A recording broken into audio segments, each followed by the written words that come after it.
Kicking off the list at number 10, a goodnight kiss. We'll start off funny, okay? History can be funny sometimes, even when it's not meant to be, and it's meant to be completely serious. I can't help but read this information and laugh. Royals were sweating constantly about people trying to take them out, of course. I mentioned Boy Jones on here a few times. That guy stalked the queen over and over for years. Historically, these royals have been on the lookout for enemies, and the way that they prevent these attacks, yeah, sometimes it can be a little funny. Like the kissing sheets, for example. Have you heard about this weird position in the castle? What an odd job this is. A great deal of monarchs hired taste testers to make sure nobody poisoned their ale, which is, pretty lousy job there. Either having a good day or a bad day, no in between. But they also had a guy kiss the king's sheets every day. He just kissed the entire bed. The king size, may I remind you, massive bed. King Henry VIII, this guy hired somebody to literally just go in, get snuggled up, and just make sure the king's bed wasn't poisoned. There's nothing on it that's gonna make the skin go all ouchy. But he would just get in his bed and just go to sleep for a bit. You were required to make the king's bed every morning, of course, and before he gets back in, you gotta get in and kiss that bed, man. You gotta kiss that bed real good. Mwah, mwah, let's go. Mwah. All right, time to clock out for the day. Mwah, one more for good luck. Clothes as well, that was touched. Maybe not kissed, but it was for sure worn and touched. It's so weird. Guys wearing my clothes in my bed. No way, I'd rather get poisoned. Like, yo, take my jeans off. Who is that guy? Get back here. Like, imagine marrying that king and it's like, oh, hang on, before we get snugged in, this guy has to go and kiss your sheets. She's like, ew, what? Why does my sheets smell like breath? Everything smells like breath. Number 9, enemas. We gotta talk about perhaps one of the worst sights to see in the household. Back in the olden days, enemas were the talk of the town. Well, rather, the palace. Like most things in the 1400s, only the rich could afford the enema supplies. Specifically, King Louis XIV. Guy loved enemas. Just big old fan of enemas. It's believed that over the course of his life, Louis XIV received thousands of enemas. Thousands. It's a lot of decimals. Decimals for enemas. In just 1 year, Louis received 212 enemas. Like, guy, that's like 112 too much, I'd say. I don't know. He would always take it a step further, and dare I say, a step fancier, by using almond milk for the enemas. Imagine being married to a guy and he pulls out almond milk and you're like, oh no, not again, come on, Louis, please, I just ate. Number 8, no bathing in this house. Bathing in the olden days wasn't fully understood, if that makes any sense. Like in a medical book, in an official 16th century medical book, the medical advice was, use not baths or stews, nor sweat too much, for all openeth the pores of a man's body, and maketh the venomous air to enter and for to infect the blood. First of all, huh? What? What does it even mean? Why is every shred of medical knowledge always written in riddles?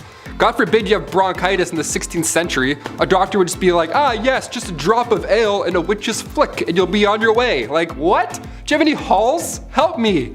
Help me, dude. No, I'm just mad. Bro, I have pneumonia. I need medicine. So of course they thought that taking a bath would make you sick. Of course. So King James IV, apparently this guy never took a bath in his life. And his hygiene was so bad that he would sometimes pass lice to others just by being in the same room that he was earlier. So not at the same time, he would come in, do his king stuff, leave, and the lice would be like, pew! And they would just wait in that room and get on someone else. That's so gross, that's horrible. Lice would emit off this man, he's like the stinky kid from Charlie Brown with the stinky cloud. That's just like lice around this guy. Margaret Tudor was married to King James. Yeah, must have loved the no bathing thing, eh? Oh, Pete. Number 7, Anne Boleyn. The second wife of King Henry VIII, yes, we have a few on this list. She was found guilty of treason and she had been charged with having sexual relationships with 5 others, including Lord Rochford, aka her brother, George Boleyn. Yeah, the ancient days were a little bit odd. She had also apparently had relations with Sir Henry Norris, the king's close friend. And when I say close friend, I mean he was the groom of the stool, so they were tight. He literally would wipe his. So on top of this, Anne was also found guilty of conspiring to kill her husband. Now, it's since been proven that these crimes were a bunch of rubbish, basically. Anne wasn't even present when these events went down. She was still recovering from the birth of her daughter, future Elizabeth I, so there's no way in hell she was fooling around with the groom of the stool in October 1533. All 5 guys involved were executed on Tower Hill in May 1536, and then 2 days later, Anne joked about her little neck before being taken out with a sword as well. There wasn't even a coffin for her burial. Somebody had to go and get an old elm chest from the Tower Armory.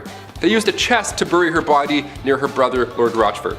A chest. Horrible. That's so horrible. Number 6. Mary Queen of Scots. If you're a murderino, this one's pretty juicy. Listen up. Back in 1565, Mary was determined to take the throne for herself. When Mary was just 6 days old, her father, King James V, had passed away, so she ascended to the throne. She was about to marry the King of France in 1558, but he passed away, so she returned to Scotland as the country's monarch. Her next plan was to marry her cousin, Lord Darnley, so now if something were to happen to Elizabeth, Mary would be yet again lined up for the throne. That cousin ended up dying in a random explosion, and then years later, in 1568, Queen Elizabeth had welcomed Mary after she fled to England. So Mary was close, but now what? Well, Elizabeth had found out that Mary was involved in English Catholic and Spanish plots to overthrow her, so she was then placed on house arrest. Fair, more than fair, more than fair. Cut to 19 years later, 1586, a letter had emerged revealing that Mary was involved in a plot to have her cousin, Queen Elizabeth I, killed. She was then sentenced to death and her head was taken off for treason. History is dark, my friends. Even if you're family, shit gets crazy. Number 5. Charlotte Augusta. Princess Charlotte Augusta of Wales lost her life in 1817, and when I say ancient, this is probably the most recent that I'll go, because I know ancient means way back. I gotcha. But I have to include this one, because as far as royals go, she was loved at this time. She ended up falling in love with Britain's Prince Leopold, but a year and a half later, she died giving birth. She was healthy at the time. She was only 21 years old when this happened. Charlotte was lined up to be the queen one day, and historical accounts say that the doctors here were at fault. Charlotte's tragic passing had vendors running out of black fabric. That's how rocked the public was right after this. Just massive displays of grief. What do you guys think? Comment down below. Was this a doctor conspiracy or just classic medieval times? It's the olden days. We can't really do as much. Let us know. Number 4. Catherine Howard.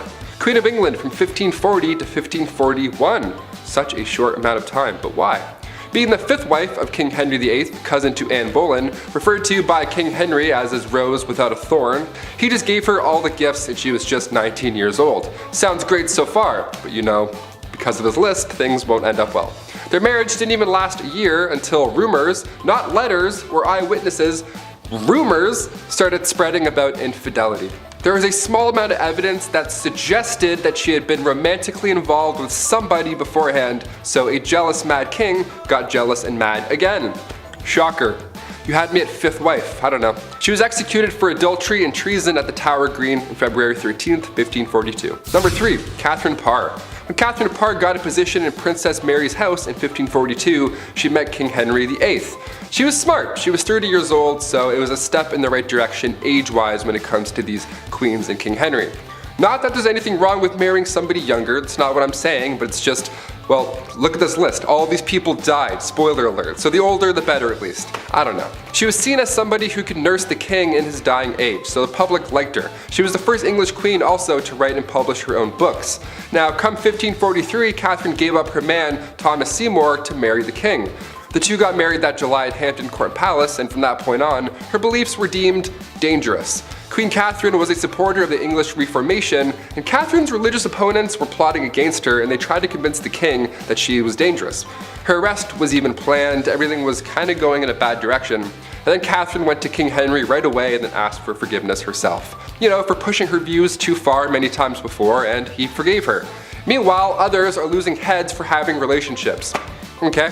Her and Henry were married for 5 years, and then after his death, she married Thomas Seymour just a few months later. And then come September 1548, she died after giving birth to her daughter. The account of her death comes from a lady-in-waiting and friend of Catherine Parr, comes from Elizabeth Tyrrett, only her account is fishy because she never liked Thomas Seymour to begin with. She made it seem like Catherine was speaking about her husband in a negative manner when she was dying, and this is the only time in history where that's ever been an idea. So what do you think? It's like broken telephone, but hundreds of years ago. I'm like, maybe she was friends? I don't know. Sounds like a conspiracy. Number 2, Anne of Cleves. Where to even begin here? Okay, this one is sad, man. Anne was right in the middle of Henry's wives. She was married to King Henry for 6 months, and it was seen as quite strategic in a way. Henry's chief minister convinced him to marry one of the sisters of Germany's Duke of Cleves, either Anne or Amelia. So in order to decide, Henry requested that Hans Holbein travel to Cleves to paint a portrait of each sister. This is like the birth of Tinder right now. I'm not joking, this actually happened. This man compared portraits and then chose Anne because every man praiseth her beauty. She was compared to the silver moon. Yeah, try that on a dating site. I praiseth thou beauty, madam. Super swipe. A treaty was signed, and a few weeks later Anne arrived to England. Henry was beyond upset because she looked nothing like she did in her portrait. Yep, real life, this is what really happened. He tried to stop the wedding because of this, but it was too late. They had to follow through, and they got married on January 6, 1540. Anne later accepted the divorce, because obviously a divorce was in play after what you just heard, and then she lived as the king's sister peacefully until her death in 1557. Of all the ways to be remembered in history, King Henry made this horrible for Anne. And finally, number 1, Cleopatra. Last of the Egyptian pharaohs and last on our list. One of the biggest questions to this day is just how Cleopatra died. What happened? It's been rumored for a while that a snake bite was the culprit, but many believe that Cleopatra also allowed a poisonous snake to end her life. They think it was a bite from an asp. But there's also a large amount of historians that also believe that she poisoned herself using a hairpin. Her lover Antony fell on his own sword, but Cleopatra, she just poked herself. She barely lost blood. Now, as a youngin', we have to note that Cleopatra was brilliant. She was also interested in learning specifically about chemistry. So this theory about her poisoning herself doesn't sound very far-fetched.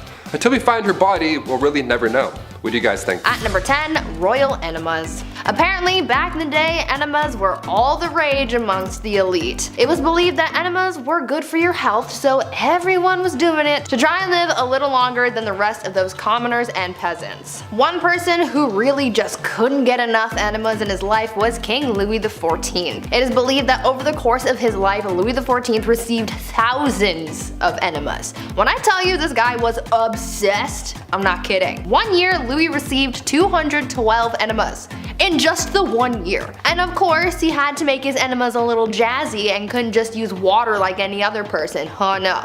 My guy was using things like almond milk. His enemas were also sometimes scented with orange or rose, and sometimes even colored just to make it a little more special. To get an idea of just how obsessed the elite were with receiving enemas, just think about the fact that a French duchess once received one during a court ball. The duchess was in the middle of having a conversation with Louis XIV, and during this conversation, one of her maids came over, snuck under her dress, and gave the duchess an enema on the spot.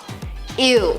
These people were so weird. At number 9, pampered pony. I'm sure I can speak for most people when I say when you have a pet, you love and care for that thing like it is your child, right? Well, one Roman emperor might have taken that concept a little bit too far, because saying that he was obsessed with his horse is an understatement. The Roman emperor known as Caligula had a horse named Incitatus. Caligula was a horse racing enthusiast, so Incitatus was his pride and joy, and not too many people were all that thrilled about it, to be honest. When I tell you this horse was treated better than most people have ever been, I'm not kidding. The horse's stall was made out of marble, his manger was made out of ivory, and he was even fed oats flaked with gold. Caligula was also very adamant about his horse receiving a good and restful sleep before a race, and he was so serious about it that he made guards stand outside of the horse's stable to make sure that the horse remained undisturbed while it slept. This horse even had its own furniture. Like, what is he gonna do with it? He's a horse. Caligula was so fond of his horse that he even made it a priest and promised to make him consul, which was the lead position in the Roman government after the emperor, highly coveted by senators. This was the last straw for people because the emperor was putting his horse above his own people, so he was assassinated. Now, before I carry on telling you guys about the wild and crazy things that kings did back in the day, I would like to first ask you guys to consider leaving a like on this video if you're enjoying it so far, and also maybe think about subscribing as well to see more videos like this one. At number 8, Mumia medicine. It's safe to say that medicine from the past is very different from modern times. These days we have pharmaceuticals to treat illnesses, but back in the days of old there were very different and quite questionable methods of treating ailments, and one of those methods included cannibalism. In the 16th and 17th centuries, it was common practice for elites like priests, kings, and other nobles to consume remedies that included human bones, blood, and fat as medicine to treat ailments from headaches to epilepsy, and this practice was called mumia medicine. At first, it started with people using Egyptian mummies and skulls from Irish graves for use in medicine, as bones would be ground and used in different tinctures for various uses. But soon, other parts of the body body started to be used. Human fat was later used to treat ailments on the outside of the body, and blood would be consumed as well, as it was believed to contain the vitality of life. Several monarchs were known to use mummian medicine, like Charles II and William II of England, Francois I of France, and Christian IV of Denmark. At number 7, Jahangir. So this guy was super impatient to become the ruler and was getting tired of Daddy Akbar taking his time. So he revolted. Damn, this court honestly was just rife with rebellion. They never got tired of it. In 1599, while his father was otherwise engaged and away from the palace, Prince Salim led a revolt. During the revolt, he even skinned a man alive. Akbar was pissed about this and wrote to his son and said, quote, "I have never skinned a bird alive in my life, and you have treated a human being in this manner." Jahangir then went on to conspire against a close advisor of his father named Abul Fazl, whom Jahangir killed in a small battle. Despite Akbar being devastated at his son's behavior, he was the only male heir left to inherit, so on Akbar's deathbed, he forgave his son and implored the nobles to recognize him as a leader. At number 6, sewed to an ox. Now Jahangir was emperor, but the trouble didn't stop there. I saw some sources recognize him as a somewhat benevolent figure, while others said that he was the exact opposite. He was pretty brutal, and his first task was crushing a rebellion against that which his own son began. Apple, not far from the tree. He was traveling to Lahore when he came across two nobles who were sympathetic to his son's cause, so he decided to punish them in a very peculiar and violent way. He ordered that one be sewed to the skin of an ass and the other to an ox. Now that is messed up. When he got to Lahore to face the rebels, he crushed them and blinded his own son as punishment. A ruler couldn't have any impediment, so therefore his son could no longer pursue the role. Then he hung his son's followers outside of Taxali Gate. Yeah, so even within the confines of war, this guy had some pretty messed up ideas. At number 5, the horse and his boy. On the less violent end of the spectrum, Jahangir was actually a big fan of the arts, science, and worldly things. Unlike his father, who couldn't read and write, an interesting skill for a ruler not to have, Jahangir was all about it. He really wasn't interested in military, which was a task he left to his son. But he did inherit his father's wealth, and considering he wasn't working in the military, he had time to indulge his curiosity. In his memoirs, there are fantastic paintings of exotic animals. There's a painting of a zebra that has a very funny story behind it. The zebra was being taken as a gift to the Safavid Shah, and it was traveling through the port of the empire. Jahangir heard about it and had it brought to court first, and didn't believe that it was real. He thought that it was a painted horse, so he had people try and wash them off. Only when the paint didn't come off did he realize his mistake and ordered that the wondrous creature be painted. At number 4, Shah Jahan and the Taj Mahal. Okay, so this one isn't messed up for violence or anything, but it is the ultimate love story, and we just can't leave it off this list. There is one part that is messed up to me because, man, I don't even know, but we will get to that. If you've ever been to India, then one of the stops you made on your trips was probably to the Taj Mahal, a breathtaking mausoleum built by the Mughal emperor Shah Jahan to commemorate the love of his life. Considering how big and intricate it is, you know that their love was bigger than any storybook. An Indian poet called the Taj Mahal a teardrop on the cheek of time, a testament to grief and power. Mumtaz Mahal was Shah Jahan's favorite wife, forsaking all of his other wives just to be with her. They went everywhere together, even on military missions. This is where, from my perspective, where things get crazy. This woman delivered 14 children for her husband. 14. Sadly, whilst giving birth to the last, she passed away, inspiring her king to build this massive structure. Both Shah Jahan and his love are buried beneath it. At number 3, brothers at odds. Shah Jahan's rule was considered the golden rule of the Mughal Empire, so how do you top that? Aurangzeb did not even bother trying, and he kinda sucked. He was Shah Jahan's third son, and he was a very military-minded man, showing tactical and strategic military skill and unrivaled determination, whereas his brother was a man of letters, and no, not the kind from Supernatural. Aurangzeb wanted power, and so in order to secure his rule, he confined his ailing father to his own palace, caused the death of one of his brothers, and had two more of his brothers, a son and a nephew, executed. He was literally committing fratricide left, right, and center. But it didn't matter to him because he gained control. His desire to prematurely end the lives of those who stood in his way was described as, quote, a wolf thirsting for the blood of his brothers, end quote.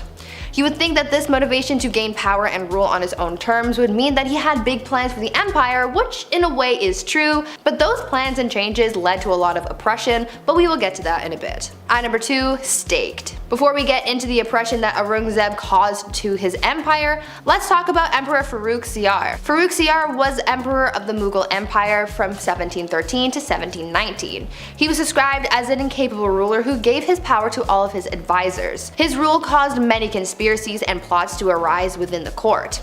He caused a lot of people a lot of pain for his plight for power. With the help of his allies, he gave many of his enemies the gift of the big sleep, but by far the most ruthless thing he did was kill Jahandar Shah and Zulfikar Khan Nusrat Jung. What made their deaths so brutal was the fact that when they went the emperor hung their heads on poles, and just to add insult to injury, he made their parents walk at their funeral.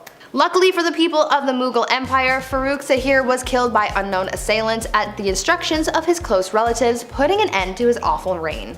And finally, at number 1, the Great Oppressor. Aurangzeb's rule sort of had 2 chapters to it. At first, Aurangzeb was a capable ruler of a mixed Muslim-Hindu empire who was feared yet respected for his vigor and skill, but around 1680, Aurangzeb's rule changed drastically in both policy and attitude. His once unified people of both Muslims and Hindus broke apart, and people of Hindu faith became subordinates, not colleagues. On top of that, Aurangzeb added some more oppression to the mix and not only destroyed Hindu temples, but he also reimposed the jizya tax on non-Muslims, after the tax was initially banned by Emperor Akbar. For the first 20 years of Aurangzeb's rule, he did not impose a tax, but all of a sudden he started demanding these payments, and historians believe that Hindu uprisings are what caused the emperor to act harshly towards the non-Muslim population. This discrimination caused a revolt to unfold that Aurangzeb's third son supported. Number 10. No one's ever really gone. You may have heard that said when losing a family member, a pet, or in the worst Star Wars movies ever made. Sorry, not sorry Disney, those are terrible. But perhaps there is someone who is never really gone. Genghis Khan. Yes, that's right. The ruthless Mongol warrior who conquered so much in his time that we're still talking about it today. So why is this big bad warrior still with us today? Well, that's because of DNA. Yeah, in his time there was lots of activities going on, besides the usual pillaging the village and unaliving those who oppose you.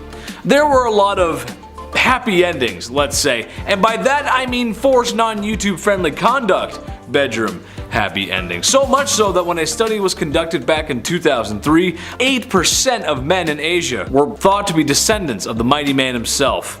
0.5% worldwide. That doesn't sound like a lot, but we're talking about millions of people here. Next time you go out, you may be brushing shoulders with the warrior's kin. Prepare for battle! Number 9. Henry again? Boy, it's really hard not to talk about this guy, but dude was kinda down bad for it. He's just most well known for his mistreatment of his wives, and by mistreatment, I don't mean getting into a fight over whether or not the toilet seat should be up or down and then having a very toxic argument in front of family members. No, because when Henry was upset with marriage, he wanted divorce, which honestly was kind of taboo for the time. Oh yeah, and he also beheaded 2 of his wives because that's how it goes. I know every couple has their issues to work out, but for most dads out there, having sun-drenched beer-fueled weekends, they never go beheading after that. Although, Dad's been staring at the lawnmower for a while and there's a lot of blades on that. Dad? While it is true King Henry VIII did behead 2 wives, he didn't do it to all of them. And at some points we're honestly quite pleased with his holy sanctity of marriage. Anyone who's ever been married can tell you how peaceful and sacred that bond really is. Number 8. The People's Princess. Okay, I know Prince Charles isn't exactly a king, but he is royalty, and the man kinda did Diana dirty. That's a quick and half put together allusion to a Michael Jackson song for the English majors and the audience. Being royalty isn't easy. Being royalty in a modern age when paparazzi overwhelm you with lights and cameras just for a juicy piece of gossip like, when was your last bowel movement? Is it slow? Extra extra, read all about it, the princess is constipated. That's just not fun. So after Prince Charles and Princess Diana had been married for a few years, you can understand how excited the media was to find out about their marital disputes. There was 3 of us in this marriage, so it was a bit crowded. was a quote by Princess Diana that gave the media a field day. Sadly, Prince Charles was having an affair, and it wouldn't be too much longer that Diana would perish in a car accident that may or may not be organized by the royal family themselves. Number 7. 20 years of therapy. Elizabeth of Bosnia was a very unpopular queen, and unfortunately had to often defend her throne with violence. As it turns out, this did not bode well. Many people wanted revenge, and honestly, just to take her position of power. Elizabeth, understanding perhaps her times might be numbered, was going to try everything she could to keep her bloodline in power. The passing of her king husband only made things worse. In her attempts to escape the impending doom, she was captured and imprisoned by her new owners. She was eventually released. Oh, did I say released? I meant as punishment she was strangled in front of her daughter. Now, I'm not a psychiatrist, I'm more of a bumbling fool, but that just can't be healthy for you.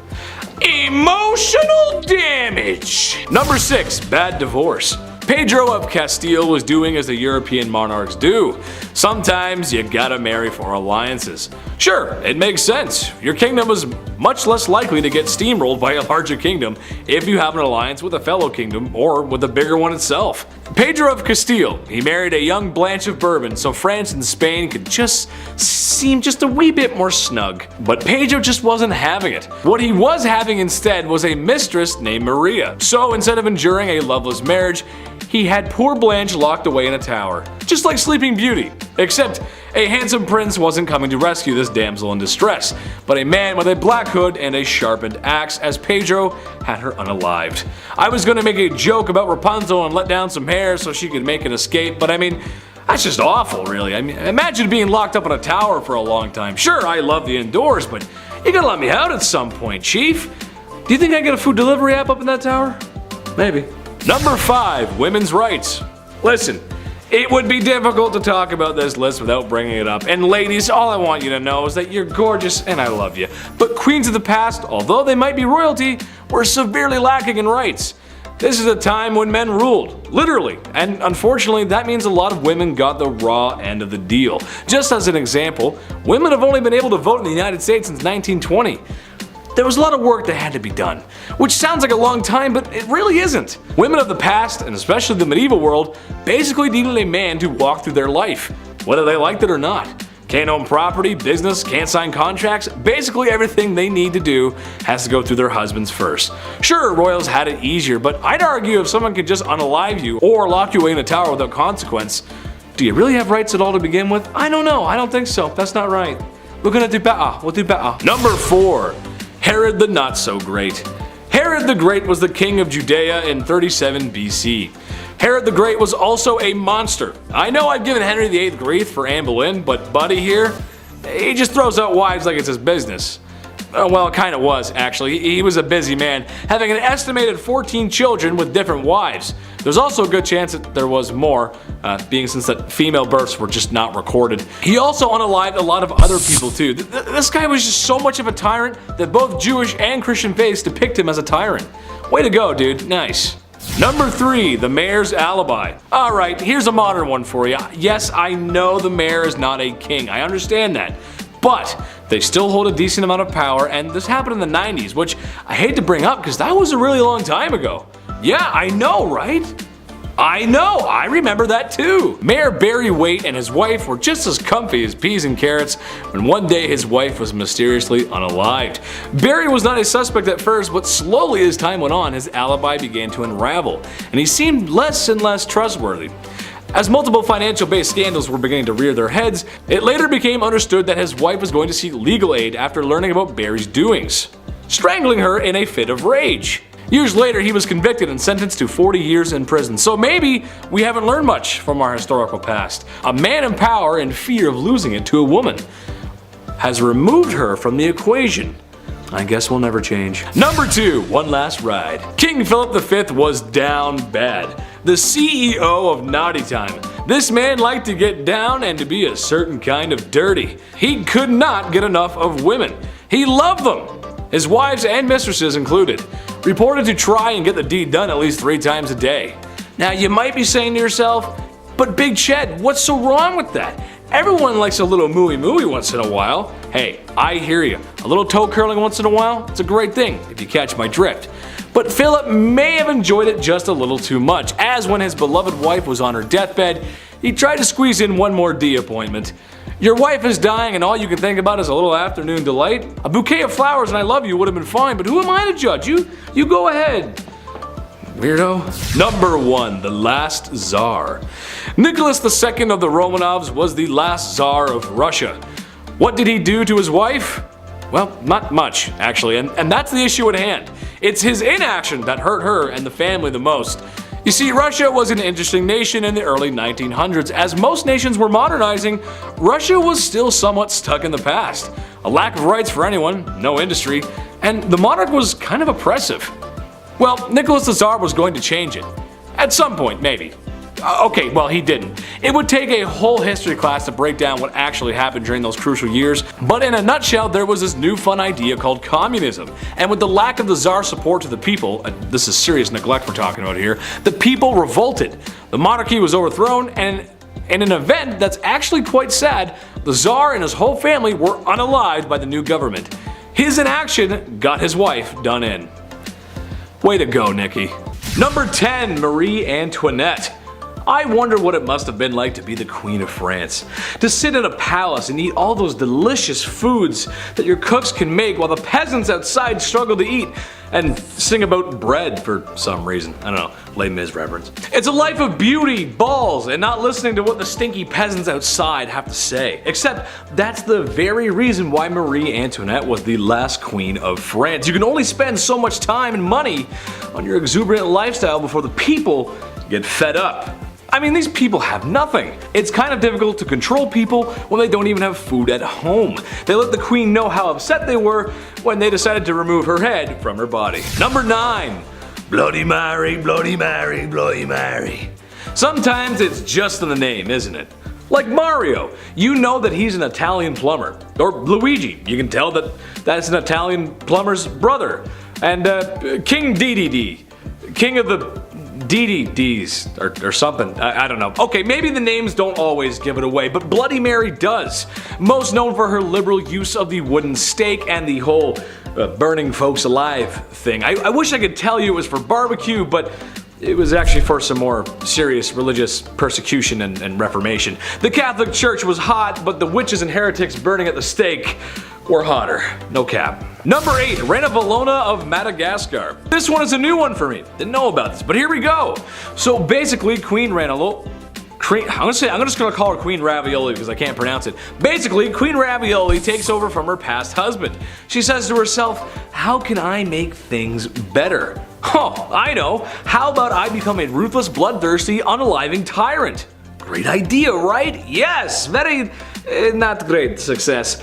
Yes, unfortunately she did many heinous things. Something I found out to be particularly interesting, however, was her destroying the many good things her husband had set up before her. Madagascar had some European intervention, and while it's true that a lot of times that is a bad thing, and yeah, it's a bad thing, and it does bring some bad stuff with it, however, it also brings a lot of good things with it. In Madagascar's case, it was markets, modern schools, trade, and diplomacy with Europe, and that's good. Money's good, you like that. Well, the queen wasn't having any of that, so she reformed. And by that I mean she repressed and unalived people. Number 7, midlife crisis. This one's kind of generalized because if I didn't, I'd have to mention almost every king ever. So here we go. Back in ye olde times, the access to better healthcare just wasn't there. Doctors aren't washing hands. Imagine, Buddy eats some greasy mutton and then says, alright, time for your enema. But those aren't the only greasy hands around certain orifices I'm talking about. I'm talking about kings marrying older girls at the ripe age of 12. Yep, that's right. Nothing says experience and womanhood like being 12. People didn't live long, and oftentimes these arranged marriages had ulterior motives, like alliances or business really. However, that does not make up for marrying a 12-year-old who may or may not have started those super weird changing times, like when you were 12 and now there's hair showing up in places that you didn't know there could be hair.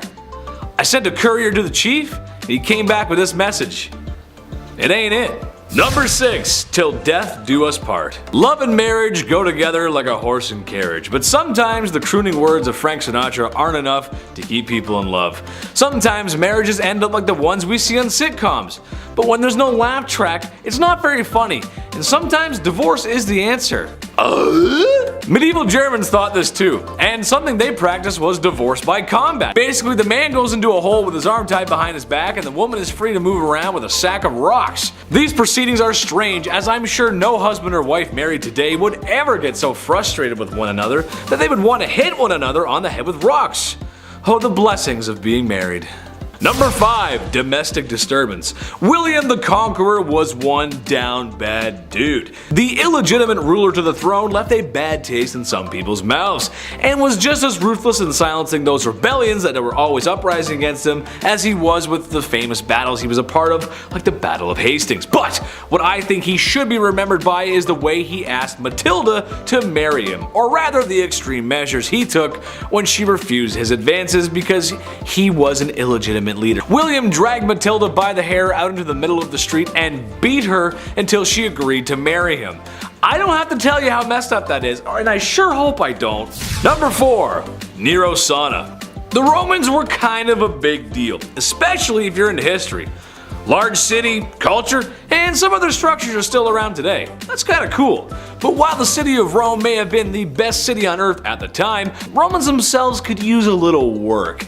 Meet Emperor Nero, the vicious leader of Rome who became emperor through ill-gotten gains. However, in what may have been one of the first acts of flexing the male patriarchy, the divorce or forced separation of his wife Claudia Octavia comes to mind. It was a rocky marriage from the start. There was a general dislike from the very beginning, but when Nero remarried, as emperors did, he had Octavia banished to an island, where shortly after she would be suffocated in a hot vapor bath. Her demise was sad for most Romans. Oh yeah, and they tried to make it look like she did herself in. That's messed up, man. Number 3. Pedestal. I think in a healthy relationship, you ought to put your partner on a pedestal sometimes. Maybe your partner is drop dead gorgeous, a promising athlete, really enjoys collecting stamps. You go, little rock star, collect those presidential stamps. However, Emperor Caligula of Rome had some other ideas. He would literally put his wife, who he claimed to love, up on a pedestal stark naked, and let his friends in the military gawk and glare at her. He would also say to her that he could end her life whenever he wanted, and put a knife against her for no reason. Weird flex, but okay. This guy was awful to everyone, as he tormented and unalived so many people. Well, you sure wouldn't want to see his face everywhere, as he liked to do just that. Built statues of himself everywhere because after losing your family to his tyranny and looking at his wife, you need to know who's responsible for all this. That's messed up. Number 2. Duzong Duzong Duzong. That wouldn't really be a great fraternity name, would it? Well, the Emperor of Duzong of China would think differently, as when he was in charge, that's pretty much what the royal court looked like. Enough drinking to keep AA in meetings for 100 years, and enough ladies of the evening to... Well, I don't have a joke for this one, but there were a lot of them, trust me. Having massive parties like that and enjoying the company of other women is not how you respect your wife. To make matters worse, it seemed that too much partying may have been a bad thing. Who would have thought? As what he made up for in a fun weekend, he lacked in governing, as the Mongols were at his front door, or gate rather. Eventually, his empire would burn to the ground. All thanks to alcohol, and many women who laid down for their lives, literally. Number 1. Side piece. Look, I enjoy the company of a woman just as much as the next king sits on his throne. But in my opinion, once you find a wife, it's time to settle down, relax, no more crazy parties like Duzong. This is another generalization, but every king did this. Every king in the past has had mistresses, as if that is a totally okay thing to do to your wife and oftentimes the queen of your kingdom. I'm a reasonable guy, so maybe I can see having your side piece waiting in the wings to be stage center, but it's never one, is it? It's always multiple. Ladies of the past, all I can say is make sure you give birth to a boy and watch your back. They're coming for you. Kicking off the list at number 10, the Empress of Austria. The saying wrong place at the wrong time couldn't be used more in this case, Empress Elizabeth of Austria, she was sadly taken out by somebody who just wanted to attack a royal. He didn't have anything against Elizabeth per se. This man was an Italian anarchist named Luigi Lucchini, and that fateful day, September 10th, 1898, he took the Empress's life. In his own admission, Luigi stated that he had nothing against the Empress on a personal level at all. See, what had happened was he intended on taking the life of the Duke of Orleans, but when Luigi arrived a little too late in Geneva, the opportunity to do so had passed. He looked at a local newspaper, saw Elizabeth, and found out where she was staying, and he waited for her to leave that hotel. That's how easy it was. People are so creepy. Keep an eye open. If you're a queen, keep your eyes open. This is scary. Number 9. Royal curse. The remains of Polish queens and kings were discovered back in April 1931 in a crypt in Vilnius. Polish researchers didn't even know what they were in for. I mean, a storm had flooded a cathedral, and they threw down sandbags to preserve the area, but on the night of April 25th, they had followed the water into this lost chamber that held the remains of Polish kings and queens. These remains, with the crowns still attached, might I add, were from the 15th century. What a find, right? Well, sadly the remains were all over this flooded tomb now. It wasn't really in one spot. It was horrible. And now after these discoveries, that's when things got really mysterious. Those involved in the findings began to die off in unusual circumstances, one after another. And it happened pretty quick too. One professor had died after falling down a shaft in his apartment. He had a heart attack. An engineer had died before him as well due to undisclosed medical issues. Okay. Another professor years later who worked in the crypt as well became paralyzed at age 62. A sculptor involved died when untying his shoelace. Just the weirdest way to go out. That's the only details that we know. Just, I don't know, use your imagination, I guess. Maybe he fell and hit his head. That's sad, it's tragic. And another professor died in 1936 shortly after visiting the crypt as well. I sure hope this isn't an ancient curse because these guys were trying to preserve their history and avoid the crypt from flooding. Like, I don't know, we need a Ouija board to clear this whole thing up. We were trying to help you with the sandbags. Number 8, Queen Caroline. In a list of unusual ways that people have died, odds are it's going to get a little gruesome, a little messy. After all, that's why you clicked this video, right? Right? Some ancient queens die natural causes and then history remembers them for their reign. In this case, history remembers Queen Caroline for the way that she died. It was written in an epigram from the 18th century from a poet named Alexander Pope. He wrote down, "Here lies wrapped up in 40,000 towels, the only proof that Caroline had bowels." It rhymes? Like, come on, man, you didn't have to do this. This is horrible. That's like a prank almost. I can't believe somebody was like, yeah, write that down. That's good, that's good. Did it rhyme? Yeah, she'd like that for sure. All right. Number 7, Empress Irene.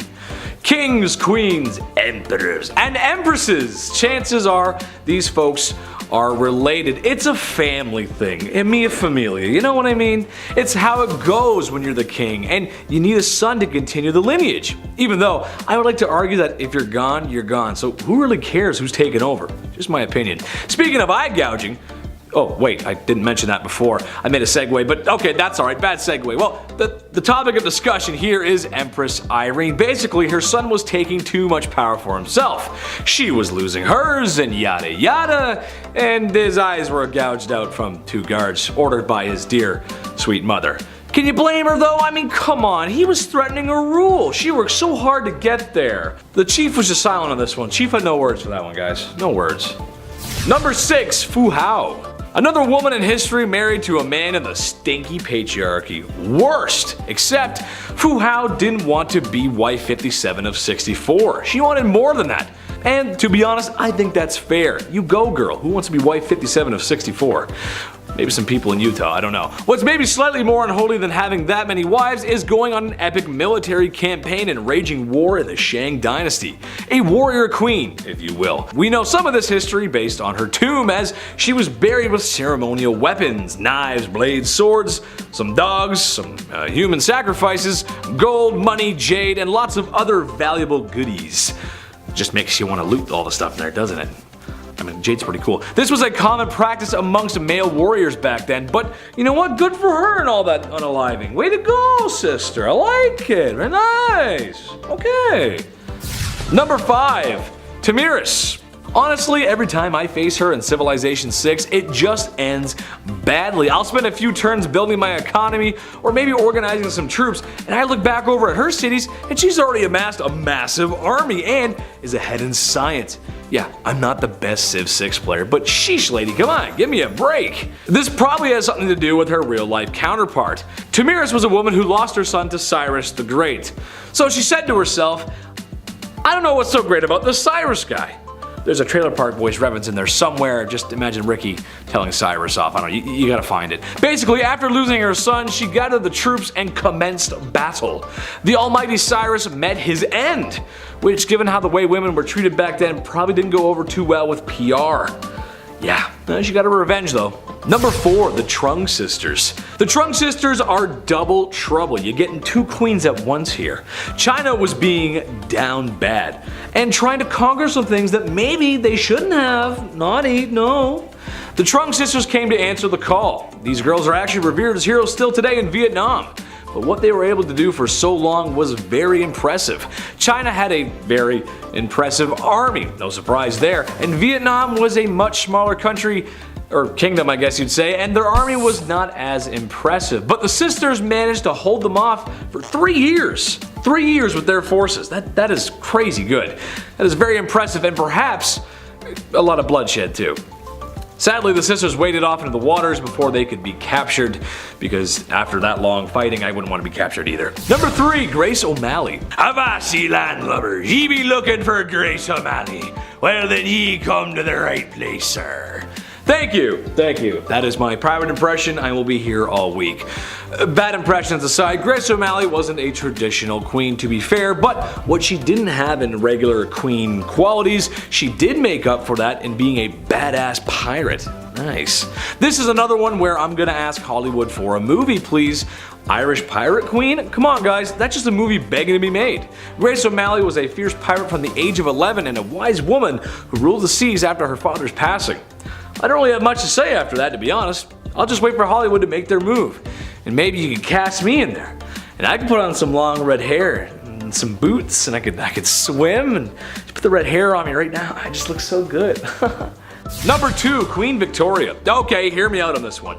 This one has more to do with their lineage per se than her, but it's her somewhat to blame. Okay, so Tsar Nicholas II of Russia, King George V of Britain, and Wilhelm Kaiser II of Germany were all first cousins. Their grandma was Queen Victoria. What? I know, right? Isn't that weird? Yeah, it's weird. Imagine how crazy your bloodline has to be for that. And, you know, the fact that during World War I, all 3 of these cousins were at war with each other. I mean, that's just insane. I mean, families fight, sure, but come on, man. Get the mustard gas off the table, bro. Come on. That's cheap. Just don't. Number 1, my mom. My mom, I love her so much. She's the best. But man, sometimes, she's so unfair. I had to do chores when I was a kid, and I had to put down the toilet seat, and worst of all, she made me put the lid of toothpaste back in the tube when I was done with it. Ugh! I mean, come on, right? Not like she ever did anything for me, like birth me, feed me, raise me, clothe me, and love me unconditionally. And now I gotta make my bed? Oh, this is the worst day ever! Number 10. What's yours is mine. Maintaining a dynasty and trying to rule over a people is hard. Many people have done it in the past, but if you notice, there isn't that many kingdoms left. So, it's no surprise that in Egypt, one of the largest and most successful civilizations of the ancient world and of all time, had some political strife. Berenice III had lost her husband Ptolemy, and she was doing her best to maintain power. In some serious Alabama energy, Ptolemy XI was made king, a stepson and half-brother. Ooh, the man wanted it all to himself, and can you blame him? I mean, look at the pyramids. Nice, I'd want him too. He promptly unalived his new queen because power moves. Some people didn't like this, and in some form of poetic justice, he was unalived by the people. What's the lesson in this one? Maybe that you can't trust your strange, closely knit inbred family members? I'm not sure, honestly, but it's just messed up. Number 9. Double Trouble. This one isn't exactly about a king removing a queen like his wife, but it is about kings ceasing the life of their queen, more specifically their mother. Clyricus and Oxythris were the sons of Amistris, a woman handed off in marriage by the mad lad Macedonian himself, Alexander the Great. Well, like a lot of ye olde history, there was some power struggles. A power vacuum had been created in the death of Dionysus. You'd think that wouldn't happen over and over again, but you'll find that a lot in history. The power struggle was solved, and eventually Amistris retired and remarried. Named a town after herself. Things were okay for Amistris. Things were good. But one day her sons came to visit and noticed the Mon looked a little thirsty. So they drowned her in a river in a power grab that pretty much immediately backfired, as they too were unalived by the next guy in line. Pretty similar to the last story, but that's history, isn't it? Number 8. One too many. Sometimes when you're king, you're gonna have more than one wife that's 6 feet under. It's just how it goes sometimes. However, I believe there is no better example of this than Afzal Khan, whose actions were so egregious that I did a literal double take after learning about what this king had done. See, Afzal didn't just unalive one wife or a couple like history's favorite King Henry VIII. No, my busy bees. He is responsible for the termination of 63 wives, not wives. I'm not sure what kind of guy would make that kind of mistake. In fear of losing them to an invader who treated women slightly better, he had his soldiers give them a tall glass of drowning. Those who tried to escape were cut down without mercy. Yeah, I lived next door to the chief. He invited me in for a cup of tea. I sat down and he said, "That ain't it." You know something's messed up if I'm overusing that joke. Boy. Number 7. Queen Caroline. Queen Caroline. Ba ba ba. She went out in a horrible way. We can't sing about her. History remembers Queen Caroline for the way that she went out. It was bad. It was actually written down in an epigram attributed to the 18th century poet Alexander Pope. Here lies wrapped up in 40,000 towels, the only proof that Caroline had bowels. Again, it rhymes. Why is everything rhyming? This is so awful. Who can be like, yeah, write that down, that's good, that's good. Wait. It does rhyme, that's good, that checks out. Rest in peace. My gosh, her husband, he was certainly no help at all. Caroline was previously married to George IV, and this guy locked her out of Westminster on Coronation Day. So yeah, she went out in a horrible way, but let's not forget the marriage that came beforehand. That wasn't pleasant either. Nothing in this guy or this marriage was pleasant. Number 6, Henry VIII. Of course he's back. He had 6 wives and it was pretty much entirely bad for all of them, yeah. It was the late 1400s. Henry took the throne in 1509. This guy was only 17 years old when all of this madness began to unfold. Only days after the execution of Anne, who I mentioned on part 1 of this list, so days after he married his 3rd wife, Jane Seymour. Anne Boleyn and Jane Seymour's mothers were first cousins, so they were close, and during all of this, they of course went head to head more than once. Jane died shortly after giving birth to Edward VI on October 12, 1537. I can't mention King Henry's wives and leave a couple out. This is just a history channel. We have to mention all of them, okay? Number 5, George V. Turned out this guy loved stamps. Maybe a bit too much though, I'd say. It was almost distracting. It was taking up many hours of his day. Like, focus on other things, like say maybe, I don't know, the war. King George V continued to collect stamps during World War I. Everyone's trying to stay alive. George is just in the background like...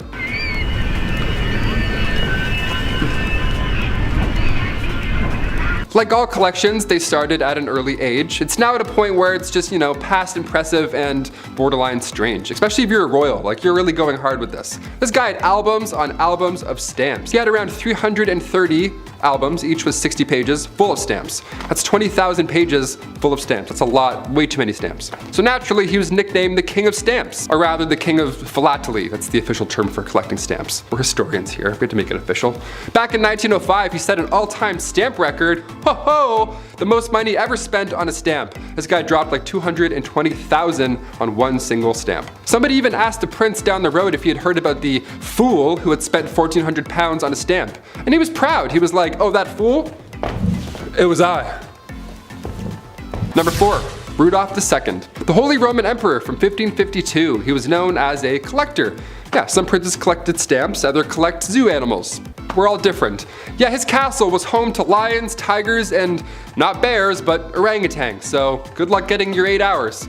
He also collected human artifacts, like body parts after they've been, so that's watch your step, I guess. Welcome to MTV Cribs, don't mind the jar of eyes, watch out for the lion's tail, careful.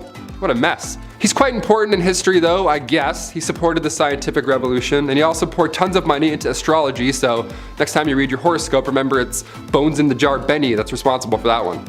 And also, in case you're wondering, yeah, he didn't pay attention to any of his wives or anything like that. He was just, no, jars for me, jars animals, I'm all set. Number 3, Don Carlos. Spanish crown prince, the guy who just enjoyed being the worst human alive. Let's talk about him.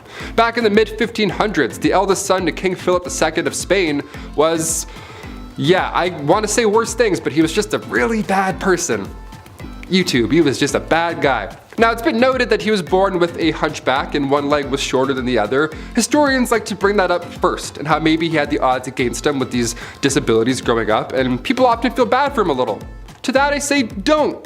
Nah, don't do it. Don Carlos was made hero of the opera by his dad. Dude was fine. Philip II of Spain? Yeah, he would hurt a lot of people. He would hurt animals and people just for fun. According to historians, Don Carlos once made a cobbler eat a pair of boots because he didn't like how the pair of boots looked. He made somebody eat boots. We're not gonna feel bad for him on Bumblebee today. That's not what we're gonna do. He was also set up to marry Queen Elizabeth of Valois, the eldest daughter of King Henry II, but after a few hours, she was like, no, that's not gonna happen, no way. So she married his father instead. That's what happens. That's what happens when you're In 1564, a few brides were lined up for Don Carlos. Mary, Queen of Scots, was one of them. Margaret of Valois, we know what happened with her, and Anna of Austria. But his mental conditions grew worse and it went south. Shocker. Number 2, Heart of Glass. King Charles VI, once nicknamed the Beloved and then quickly nicknamed the Mad. What happened? After he became King of France in 1380, he would have these episodes, let's call them. He would believe he was made of glass and he didn't want anybody to touch him. He had this glass delusion, which was surprisingly not uncommon, believe it or not, for this time period. Believing you were made out of glass in some way, shape, or form, be it in your head, butt, shoulders, or back, really spiked around the mid-1400s, and Charles VI, aka Charles the Mad, he wouldn't let anybody, not even his wife, near him at all. I'm not making fun of somebody for having a fear like that. I mean, most likely historians believe he was schizophrenic, so obviously I'm not ripping on that. But Alexandria of Bavaria, another royal who had this glass delusion, she too believed she had swallowed a grand piano made of glass, so she had to enter rooms sideways to avoid it shattering. I don't know what's going on with this glass delusion, but I'm glad it went away. I don't know. And finally, number 1, King George IV. Voted as England's worst king by historians, so that should already tell you a good amount of this guy. George was another one of those monarchs who was a little too invested in his, intimate side quests, if you know what I'm saying here, like all these other kings we've talked about. He was a bit busy, being a stupid fool. This man was trying literally everything to get a woman to sleep with him. Although he was the king and he was already set up, he was like, nope, I'm gonna go and keep trying with strangers and random. And he would throw a tantrum if they said no, or he would threaten to end his own life if he didn't get the girl. Like, you know what I'm saying? One of those kind of monsters. He would also keep trophies, lack of a better term, of all these conquests afterwards. He would ask each people that he slept with for a little piece of hair, and then he would keep them. He would like store them. Back then it was kind of common, I guess, for lovers to keep locks of each other's hair. Weirdly enough, because you don't have phone numbers or like any sort of way to remember someone, photos, I don't know. So you kept their hair. But after the king died, his brother found 7,000 envelopes, each with a lock of hair that was, quote, enough to stuff a sofa, end quote. So yeah, I'll leave you on that note. Kicking off the list at number 10, a fool. While ancient kings have all the riches one man can possibly have, it's still somehow never enough. Kings also have their own walking, talking party. Yeah, how fun is that? The earliest accounts of the fool go back to the 11th century. These fools were hired to liven up the party. Most of you may have an image of a jester in your head, just jumping around on tables, telling jokes, juggling with big pointy shoes, wearing pajamas. Yeah, that's pretty accurate. It was pretty fun. One of the best jobs to have was the title of a minstrel or a fool. It was an honor to have, really, and the fool's payment was no joke. Roland Le Picheur was rewarded with 30 acres of land from King Henry II, as long as he showed up to court every year on Christmas Day to fart. Literally, he would show up and fart around. But these fools also held responsibility in their silly little lips. Fools needed to find the balance of humor and wit. It was harder back then than anything. Many of these jesters were given the role of advisor to the king and queen. The phrase, "don't shoot the messenger," this is where it comes from. The jester would have to tell them horrible news, but in a fun, positive way. For example, back in 1340, King Philip IV, his fleet was destroyed in naval battle, the British completely wiped them out, and it was an otherwise devastating loss, but the jester, the fool, brought this news in a light way.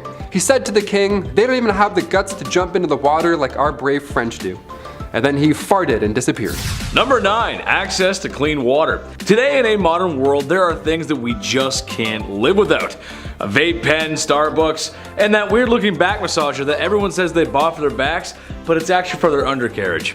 Speaking of undercarriages, you don't want to drink from the water from underneath one. Dirty, muddy street water is bad for your health. The ancient kings of old knew this. It was common knowledge that drinking dirty water could lead to you spending more time squatting over a hole than spending time with your family, and nobody wants that. Life for citizens who were not royals could have it pretty rough. Ancient kings had the luxury of having clean water, or somewhat, it's still kinda not so clean, or at least more clean than the commoners. Through methods of fresh spring water, boiling, and even some early filtration methods, they had access to better water that wouldn't make their guts hurt. With that being said, a lot of times given the sussy nature of water, a lot of kings just drank alcohol, which honestly might have saved them since the alcohol could possibly kill harmful bacteria. It's the one time in life that boozing might save your life. Anyone got a beer? Number 8. Ladies first. These ancient kings, they could literally do whatever they wanted. And it's important to note how they would act if they didn't get what they wanted, right? Like George IV of England, he's referred to as England's worst king by historians. Great title, even worse than King Joffrey, what do you know? It's one thing to spiral into debt, that's classic king behavior. MC Hammer went broke, we get it, it happens. But George IV, he was all about the ladies, a little bit too much. All he wanted in life was just to hook up with women, that was it, his only desire in life. And if they weren't interested, George was known to throw fits. He would cry and stomp his feet, literally. You know how those brave and bold kings do?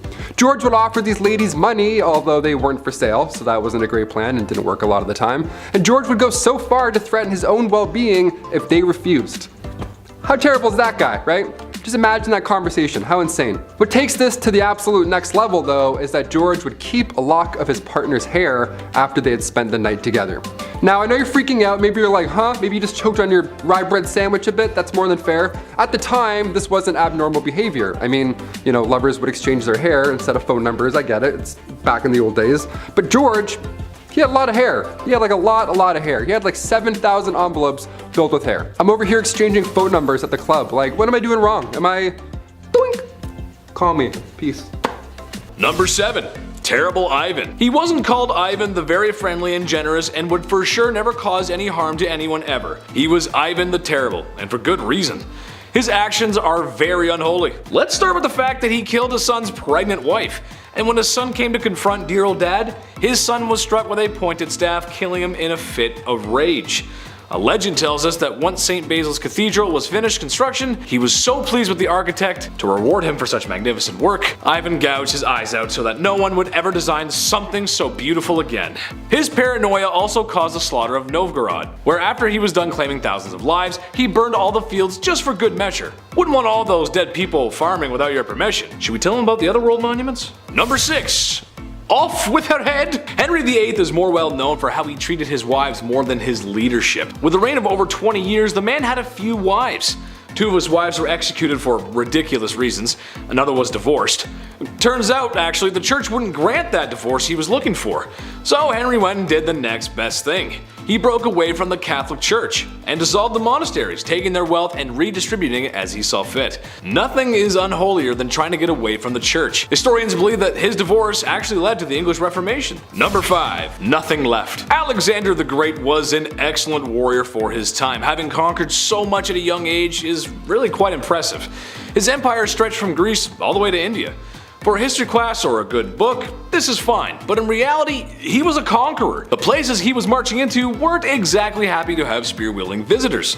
He laid siege on multiple cities, executed those who defied him, and sold people into YouTube's least favorite S-word. Just about checks off everything a guy needs to be considered a tyrant. History remembers his conquest, but I for sure will not forget how brutal conquerors can really be. Number 4. Chop chop. While Maximilien Robespierre was not a king in the monarch sense, he did hold a lot of political power in France when the political climate was quite messy. Plus, France was at war. But even messier than that is the way he dealt with citizens who were deemed anti-revolution, by sending them to the guillotine. Within a 1-year period, he sent 17,000 people to their dooms via the National Razor, or as it became to be known. He even began practicing deism, something he called the cult of the Supreme Being. And if you know your history, you know that you can't get away with that forever. And with some sweet poetic justice, Robespierre was sentenced to the guillotine. Number 3. All my friends are dead. Usually when people expire, the human thing to do is bury said lifeless human. It's just what we do. But apparently Ferdinand I of Naples did not get that memo, instead taking a page from Night at the Museum. No, this is not a cute comedy movie starring Ben Stiller, but in reality a complete horrifying nightmare. Ferdinand took the saying, "keep your enemies close," a little too literally, as his favorite form of punishment was to mummify his enemies, which, let's face it, if he's a king, there's gonna be plenty. And he would like to display these mummies in what's probably the coolest place to be if you're into that weird goth stuff. He did keep some alive in the dungeon, but he much preferred his guests embalmed, where he would have them dressed up on display, just as they were before making the mistake of crossing Ferdinand. Now, what's the point of having that hardcore collection if you're not going to show it off? Well, he did. To the people he suspected of treason, which, in a place like that, treason leaves your mind pretty quick. Number 2. Average height for the time. Napoleon Bonaparte was one of the greatest military strategists of his time, maybe of all time. With full support of the French army, Napoleon found himself earning gallant victories one after another, all being accomplished at a very young age. However, after years of great success in multiple wars and kicking a lot of imperial butt, it started to go to his head. Shortly after the coup that overthrew Robespierre, Napoleon had gained enough support to claim himself as the Emperor of France. With said power, dissolved the freedom of press, reduced the rights of women, and oh yeah, he was at war with most of Europe for years to come. While his military victories cannot be understated, his rise as a tyrannical dictator makes him very unholy. Number 1. Dracula. There's been a lot of unholy things said here today, but old Vladdy takes the cake. What he lacked in land and power, he made up for in his brutality. As the legends go, Vlad was creative in his punishments, and was well noted for his human art pieces.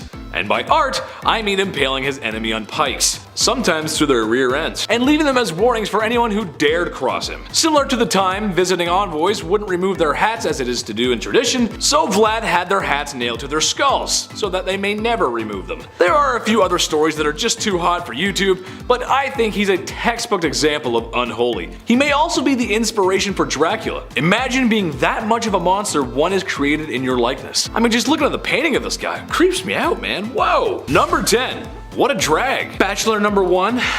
What would you do if I refused to marry you? Well, I would probably get quite violent and lead to the destruction of 10,000 lives at the Battle of Hastings. Might just drag you around by your hair and see where the night goes. William I, or more appropriate, William the Conqueror, was a fierce warrior and the first Norman king of England. Being the illegitimate child he was to the throne, some people didn't exactly respect the power moves old Willie was making. People rebelled, and he crushed them. Oh, and there was this one time that he fancied a woman named Matilda. Being the respected woman that she was, she declined Willie's advances. Willie, not taking no for an answer, promptly dragged her around by the hair until she agreed to marry him. Gee, what a swell guy. Number 9. Let them eat cake. France had seen better days in the 1790s.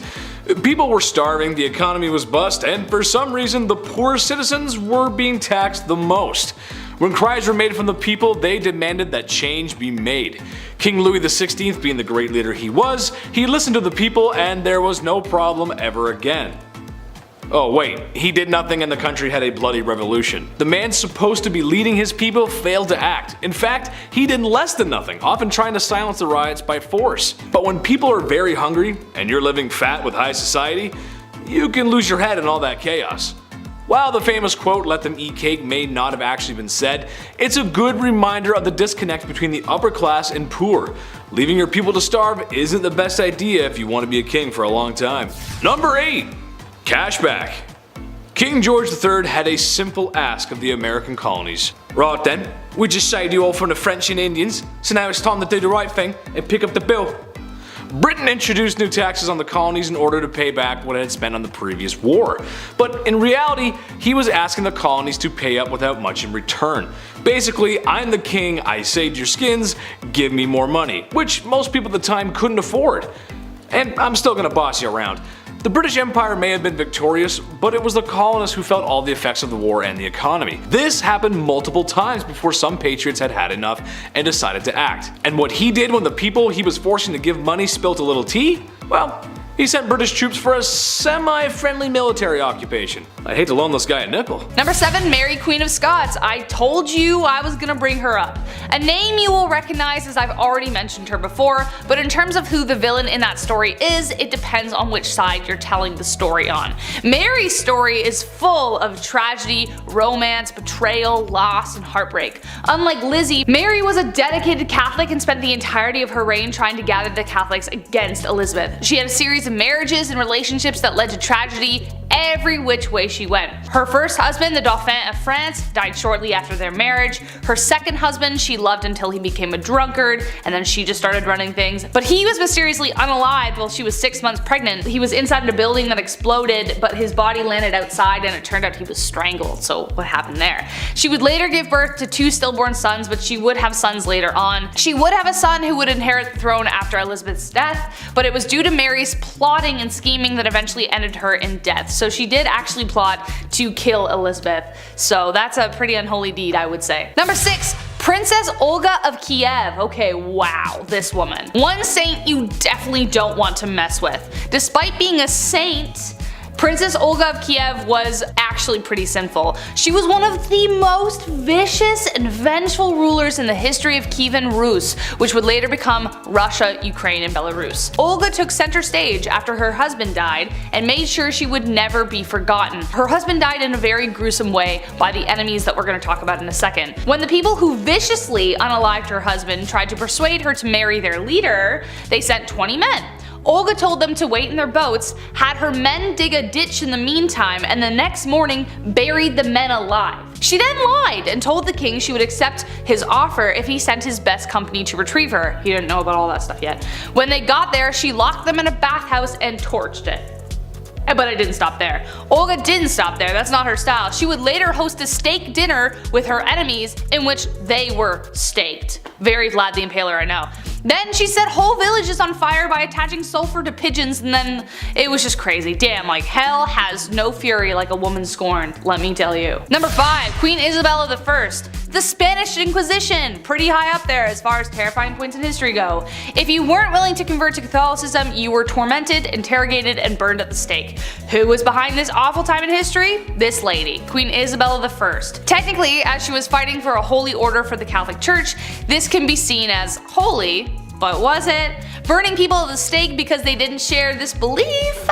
Not cool, Isabel. She created a secular government through her reign which allowed for the monarchy to have more power. Being a pious Catholic, she made Catholicism the official religion and created a tribunal to make this happen. Secret service or a secret police that spread fear wherever they went. Her direct influence caused the Jewish population to falter for a really long time after. Number 4, Fridegund of Soissons. Okay, I maybe said that wrong, so I apologize. Kind of impressed with her rise to power. She went from slave attendant to queen.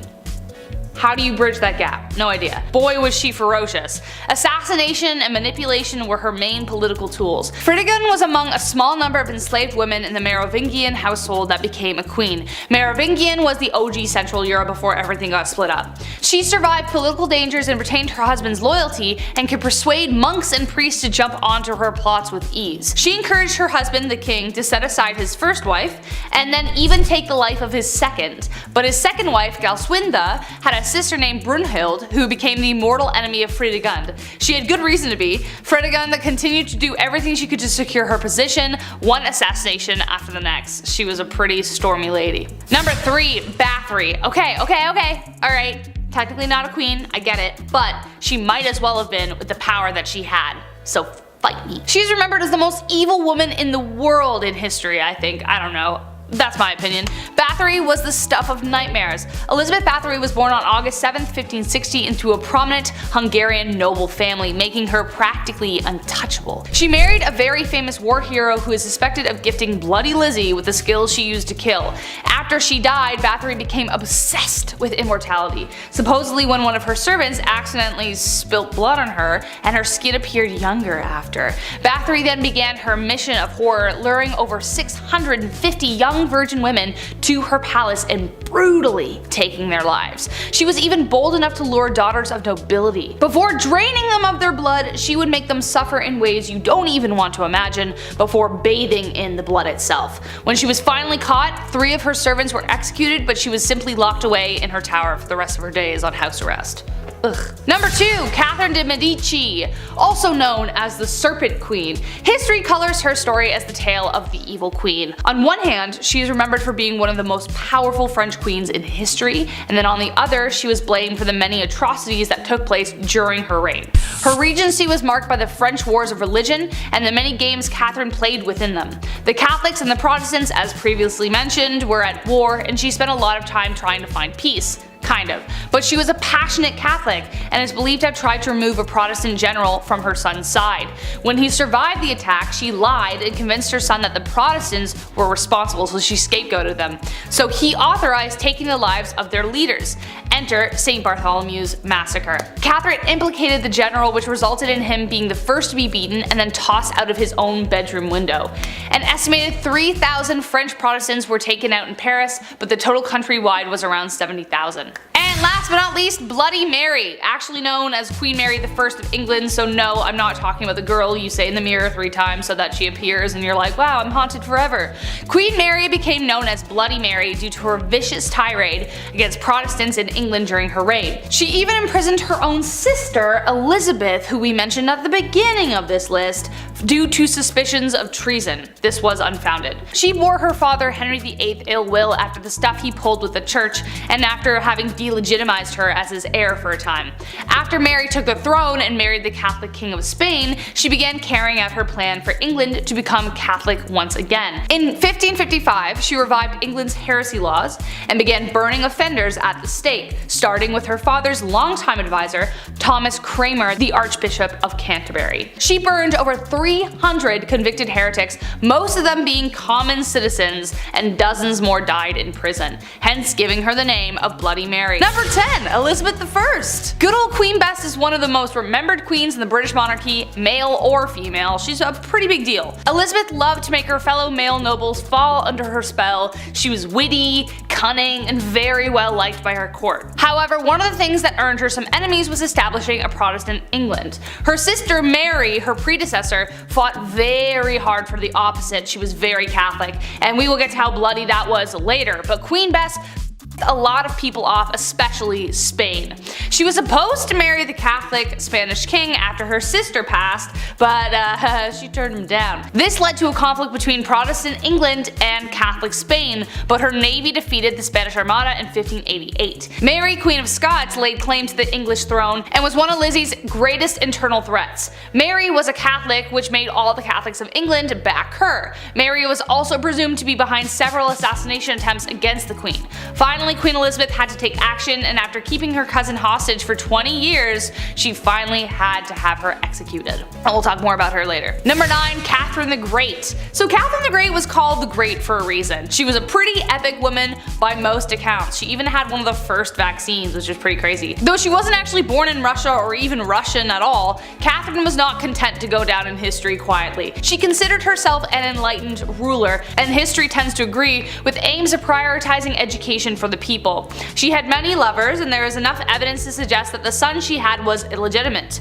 Peter III of Russia was hardly the man Catherine intended on marrying, and later planned a coup against him, which resulted in her position of power. However, the coup did turn bloody when on July 17th, Peter died under mysterious circumstances. There isn't proof that she was directly involved or even knew about it, but it cast a dark shadow over her reign for the rest of the time. Number 8, Grace O'Malley. We've got enough traditional royalty on this list that we definitely need to spice it up. Enter Grace O'Malley, the Pirate Queen of Ireland. Pirate Queen! What a title. Definitely considered unholy behavior, Grace abandoned the traditions of women of the time and fled to the sea. There, she took on the waves and perils of Davy Jones' locker with a legendary ferocity. She was born into the clan O'Malley around 1530, around the time of Henry VIII's rule over England and Ireland. Clan O'Malley was a notorious seafaring clan and ruled the southern shore of Clew Bay, Achilleland, and most of the barony of Murrisk for over 300 years. Grace was really well educated and could even converse fully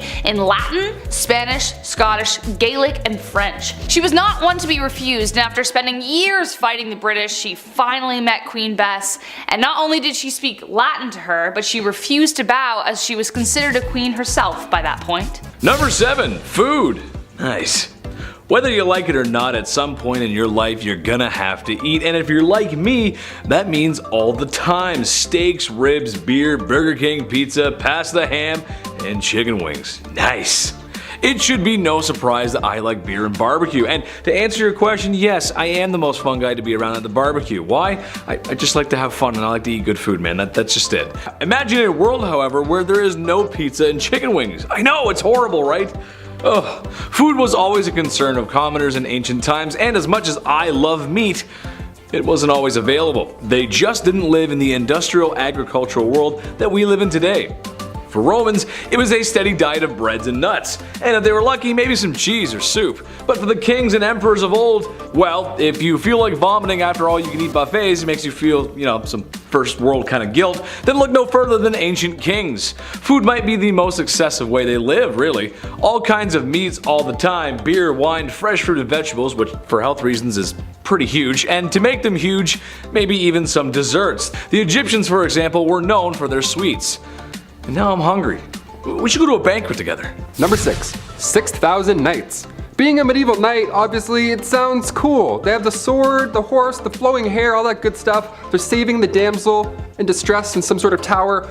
Well, no, it actually sucked being a knight at all. First of all, chainmail. You know how heavy chainmail is alone by itself? It's like 55 pounds.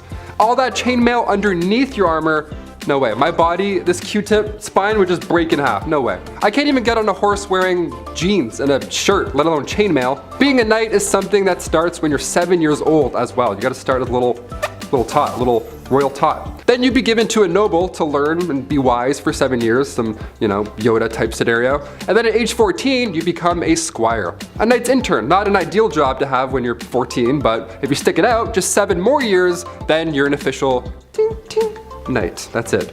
But then what? Do kings have 2 knights? Do they have 4 each? Is it like a breakdance squad? Is it like 8s? Groups of 8s? Like, how do we do this? Henry II of England could call up to 6,000 knights. This was back in the late 12th century. That's a lot of backup. That's a lot of shiny, majestical backup. My favorite knight, still to this day, I don't care, Martin Lawrence. Jamal, Scott, Walker. FBI, what's up? What's happening, y'all? Number 5, big money. This is no surprise to anyone, I'm sure, but back in the day, I'd argue the division between wealth and poor was larger than today. Kings had it all.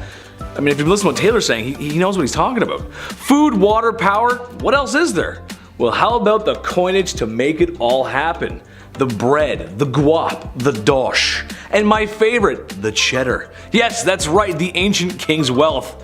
Whatever they didn't already possess, they could take by force, or simply just bought with incalculable riches. With uncalculable riches. So much money. They had so much money. I can't make it clear. They had a lot of money. A great example of this was Mansa Musa, a very wealthy king from the Mali Empire. It's speculated he might have been the wealthiest person to ever walk the face of the earth.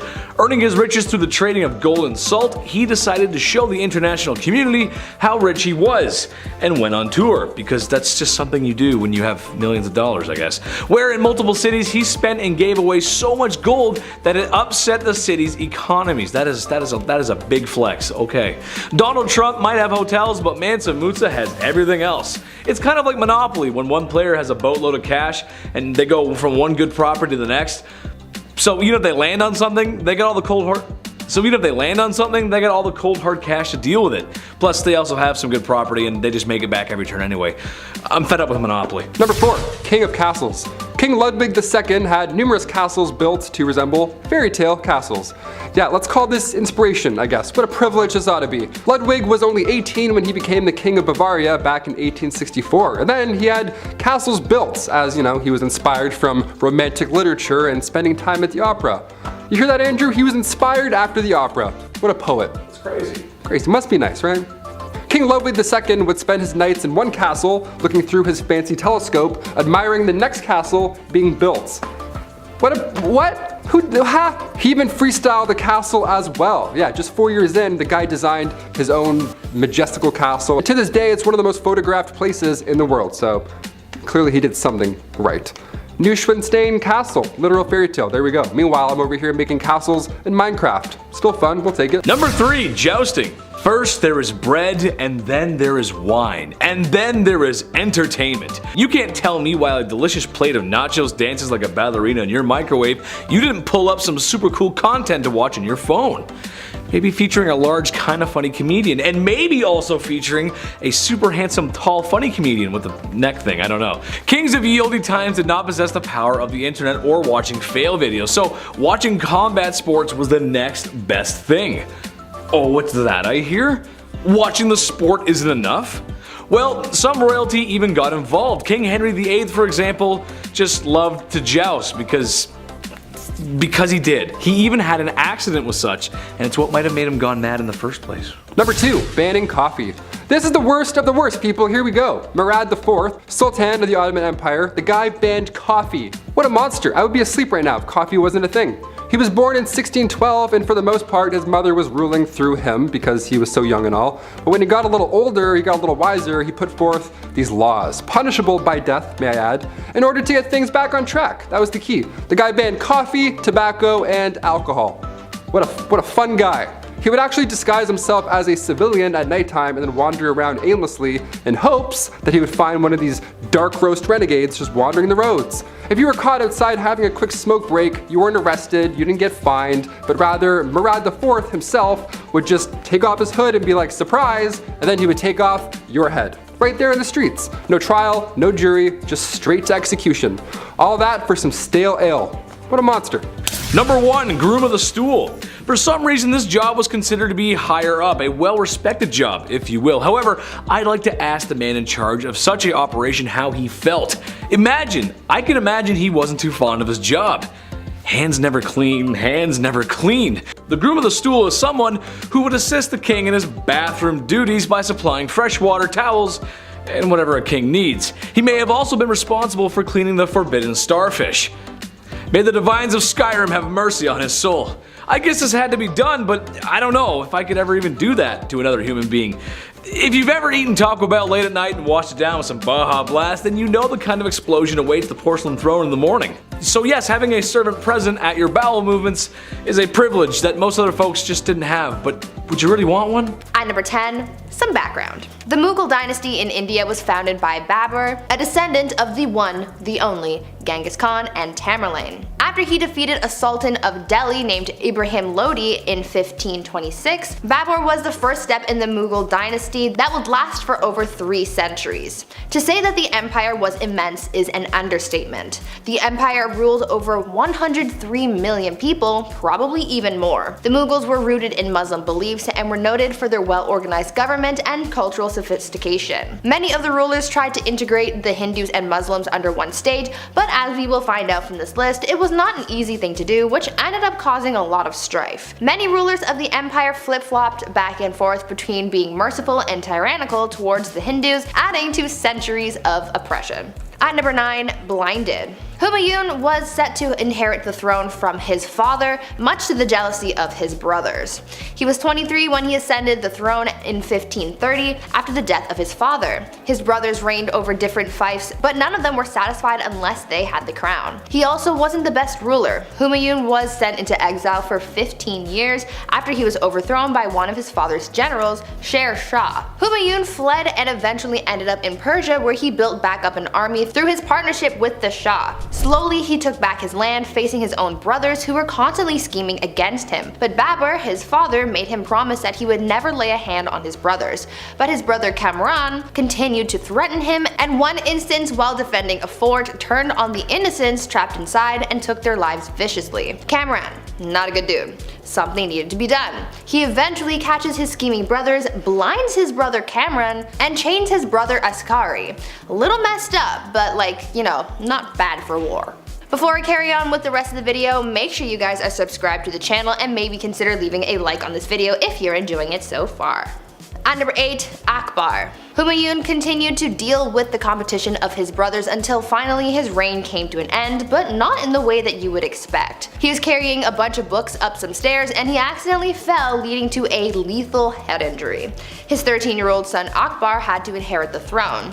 Akbar would later become known as the Great, but that doesn't mean that he didn't do some questionable things. Where his father failed to conquer, Akbar swept through. But just like his father, he encountered jealousy and dangerous ambition in the dark corners of his reign. In Delhi, an attempt to assassinate him was made, the bowman nearly missing him. Who was behind it? The slave of a nobleman who recently tried to start a rebellion. But the plot thickens. Akbar's foster brother's mother had further designs to establish power for herself through her son, Adam Khan. Khan actually ended up taking the life of Akbar's foster father, which led to Akbar throwing him down the stairs and therefore killing him. The mother died 40 days later due to grief. Grief over her son or the loss of power. Who knows?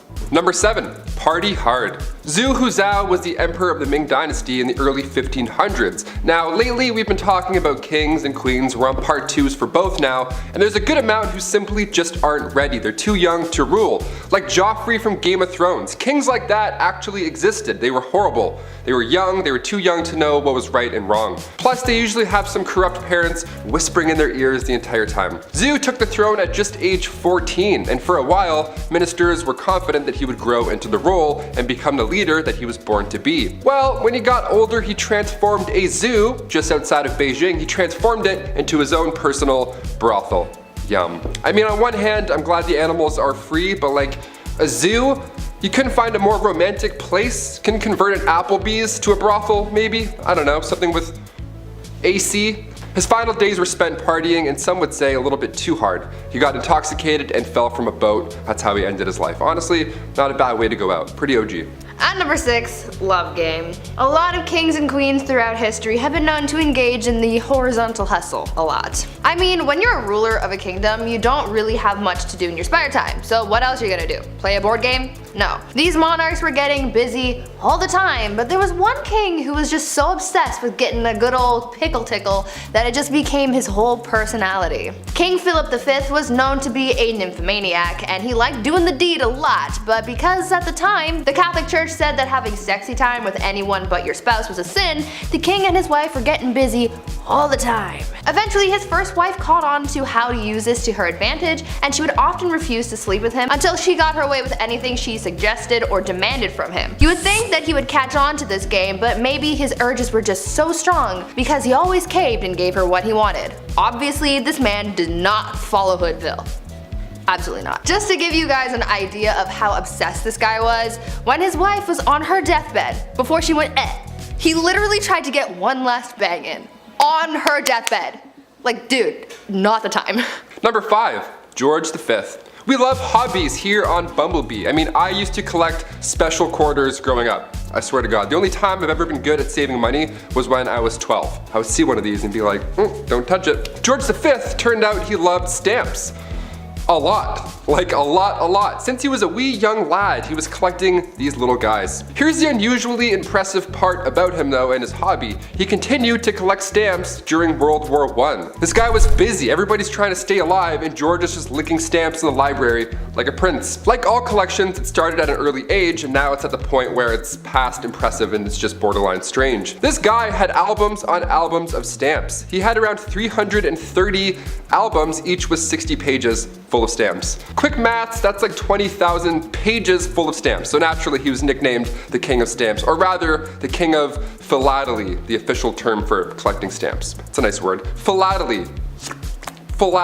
Back in 1905, he set an all-time stamp record, which I didn't even know that was the thing, and it was the most money ever spent on a single stamp. The guy dropped like 220,000 US on a single stamp. Somebody even asked the prince down the road if he had heard about this idiot who spent 1,400 pounds on a stamp, and he was proud of it. He was like, that was me, you wanna see it?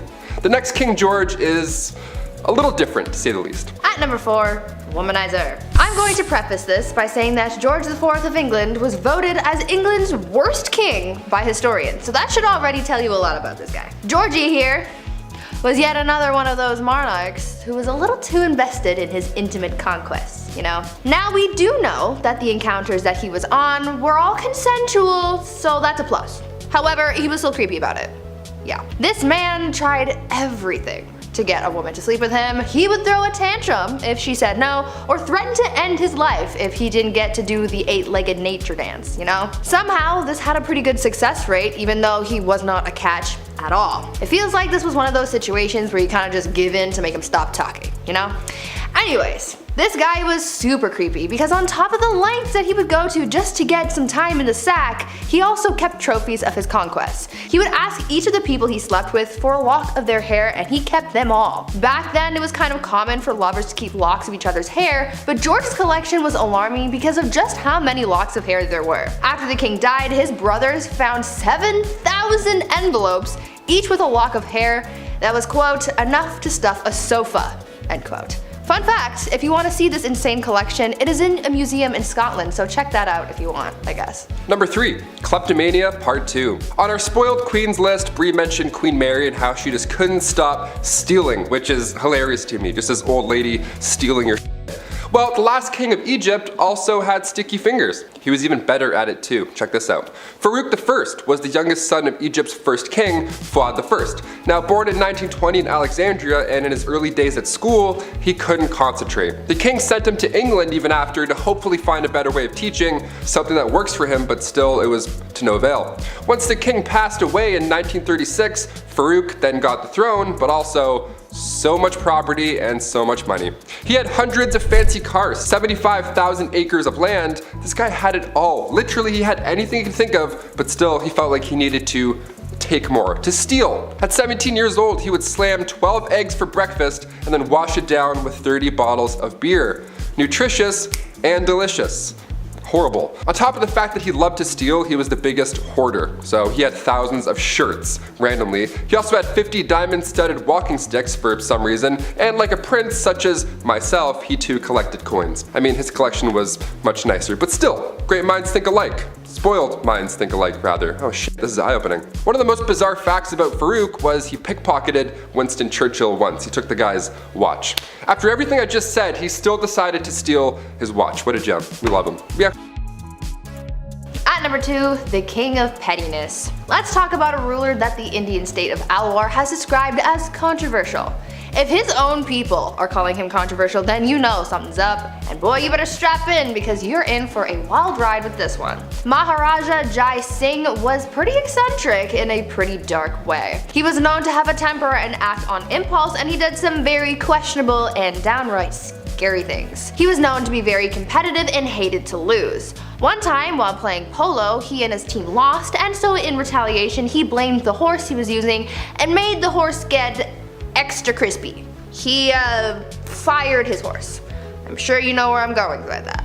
If not, use your noodle, I don't know. Unfortunately, the cruelty towards living things didn't stop at animals, and he was also known to kidnap women from the streets and go all criminal minds on them. On a slightly lighter note, though, the Maharaja was also known to be very petty. Once he went into a Rolls-Royce dealership, and the person working there thought that he was broke and ignored him. Thinking that this was insanely rude, he bought 7 Rolls-Royces, sent them back to India, and used them to pick up garbage. This guy was really just doing the absolute most. And coming in at our number 1 spot, King Ludwig II. Home renovation shows rock my world. I can watch Love It or List It for months at a time. It's the dream, building your own home one day, and if you're a king, well, it's pretty easy to get that done. In our Spoiled Queens Part 2, I mentioned a princess that had a house made of ice, literal ice. Well, King Ludwig II had numerous castles built to resemble fairy tales. Literally, like fairy tales. I gotta admit, I kind of love this a lot. Ludwig was only 18 when he became the king of Bavaria in 1864, and then he had castles, like castles, more than one, built after he was inspired from romantic literature and spending some time at the opera. The kid was a dreamer, you gotta love it. He would spend his nights in one castle looking through a telescope at his new castle being built, so he would just watch it all night. That's like the king's way of waiting for your Amazon delivery. Just standing there, just like, oh, it's coming. 17 years and it's done. Just 4 years in, he designed his own castle, and to this day, it's one of the most photographed places in the world. Neuschwanstein Castle. Go check it out. It's literally a paradise. At number 10, the king of hobbies. Everyone has their interests, right? Like, for example, I like video games, and I like watching people scream at their teammates for not helping everyone else out. I'm looking at you, Blake. For kings back in the day, they didn't have people on Rocket League to scream at, so they had to find other interests. For Tsar Peter the Great, he had a lot of interests and they were all very bizarre. Firstly, he had an obsession with short people, especially dwarves. To him, they were like his real life dolls or something, and he would hold weddings for them and even hold lavish funerals, complete with small horses pulling a small coffin on a carriage and even a very short priest to hold the ceremony. But other than this obsession with short people, he also dabbled a bit in medicine. He liked watching surgeries be performed like he was trying to be on Grey's Anatomy or something, but when watching the surgeries just wasn't enough for him, he would sometimes perform them himself. Now remember, he's not a doctor, so it's no surprise to learn that these surgeries rarely ever went well and people died. I certainly wouldn't trust him to give me any kind of surgery, but he was a king so he could do whatever he wanted. Peter the Great also loved dentistry. It is said that if you wanted to get all buddy-buddy with the king, all you had to do was let him pull your tooth. Sounds like the guy was one heartbreak away from starting his own medical drama, but in the worst way. Number 9. Banning coffee. This is the worst of the worst, people. Murad IV, Sultan of the Ottoman Empire. The guy banned coffee like an absolute monster. No more triples for you. He was born in 1612, and for the most part, his mother was ruling through him because he was so young. That's often the case with most of these young rulers. They just get, hey, you're 7, now you rule a kingdom, enjoy. It's tough, they're not gonna know what's going on. But when he got a little bit older, he put forth these laws, punishable by death, might I add, in order to get things back on track. That was the key. He banned coffee, tobacco, and alcohol. He would actually disguise himself as a civilian during the nighttime and would wander around aimlessly in hopes that he would find one of these dark roast renegades. If you were caught outside having a quick smoke break, you weren't arrested, you didn't get fined, but rather, Murad IV himself would take your head off right there in the streets. No trial, no jury, just straight to execution. All because you're drinking a Bud Light Lime. At number 8, why you mad? Now this could be a bit of a controversial opinion, but if your name includes the words the mad, I would assume that you're not doing too great, right? I mean, you have to earn that title, and if it's a title that harsh, that simply begs the question, what in the HE double hockey sticks did you do to get that name? Well, for Charles the Mad, he did a lot. Charles became king when he was only 11 years old, so that certainly didn't help his development, and knowing this kind of helps explain a lot of his actions. He was known for getting really angry and throwing fits of rage, and was known to give people the gift of the big sleep, if you know what I mean. Charles didn't always kill people though, only sometimes. Other times he liked to switch things up. Sometimes he would run around his palace pretending to be a wolf. Other times he would go through phases where he just really didn't want to keep up with his personal hygiene, and he would get so gross that he literally had to be cut out of his own clothes. Now I don't know how long you have to go without bathing to get to that point, but really I don't think I want to know the answer to that question. Charles also thought that he was made of glass, and so he would go through phases where he would sit completely still so that he didn't break. Kind of like Drax from Guardians of the Galaxy, but not as, extraterrestrial. Well, maybe he was. That honestly would explain a lot. At number 7, kissing sheets. For thousands of years, monarchs worried about the threat of being poisoned by their enemies, and so they thought of an array of precautions to take in order to prevent being taken out by some kind of spicy death sauce or something. Many monarchs hired tasters to try their food before it was given to the king to make sure that it wasn't poisoned, but some monarchs were also afraid of being poisoned through something that they touched. This is why Henry VIII hired someone with a very important job to make sure that his bed wasn't poisoned. The person who was tasked with making the king's bed was also required to kiss every part of his bed in the morning. They would kiss the pillows, sheets, and blankets to prove that someone hadn't smeared poison on it. The king was also concerned with people poisoning clothing too, so his clothes as well as his son's clothes were also tested for poison before getting dressed. At number 6, eternal youth. I know that there are a lot of people out there who want to live forever. I am one of those people. I am afraid of dying, but I also want to see what humanity will look like many years from now until the sun consumes the earth. Unfortunately, that's kind of impossible, at least for now, until we come up with some kind of way to make people live longer. But this idea of prolonging your life has been around for thousands of years, and one Chinese emperor was super obsessed with the idea and really tried his best to live for at least another 10,000 years. Emperor Ying Zhang was obsessed with with finding a magic elixir that would make him live longer, and he demanded that his subjects find this immortality elixir for him. Now, even though he brought a lot of prosperity to people during his rule, he never let go of his demand for immortality, and it put a lot of pressure on his underlings to find him something to help him live forever, but obviously that didn't happen. He was so concerned with his lifespan that he even brought magicians into his court. His obsession alienated him from his people, and after all of that effort trying to live longer, he died at the age of 49. At number 5, no bathing. These days, bathing is kind of a necessary thing. Gotta be clean, you have to smell nice, you have to practice proper hygiene. But back in the olden days, this was the complete opposite, and nobles rarely ever bathed, and it was kind of a trend. Over time, physicians began to believe that bathing was dangerous, and obviously the nobility tried to protect their lives and well-being at all costs, and so they just stopped bathing. In a popular 16th century medical book, it was advised, quote, "Use not baths or stews nor sweat too much, for all openeth pores of a man's body maketh the venomous air to open and for to infect the blood," end quote. So yeah, they thought that taking a bath would make you sick. In the late 15th century, Queen Isabella of Spain would go around bragging about the fact that she had only ever bathed twice in her whole life. Weird flex, but okay. King James IV apparently never bathed, and his hygiene was so bad that he passed on lice to other people who went into a room that was frequented by the king. He also never washed his hands before eating and would just rub his fingers with the wet end of a napkin.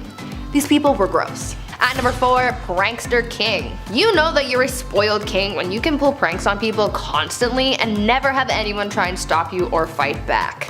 This was basically the life of King Christian VII of Denmark, who was known for being pretty childish and playing pranks on people his whole life. He was a troublemaker through and through. He was known to play pranks on his grandmother by putting pins in her throne, and he would throw things at her, and he even ran through the streets with his friend and his mistress, destroying shops and patronizing brothels. He even made his own torture rack, had himself tied to it, and flogged. Why? I have an idea, but I don't want to think about that one too hard. One of the other weird things that he was known to do was leapfrog over dignitaries when they would bow to him. This guy was really quite immature. At number 3, saints in bed. I understand the desire to feel protected by whatever gods or saints you might believe in. That's one of the whole points of religion. However, I think some people can take that idea a little bit too far, and by some people I mean the Spanish royal family.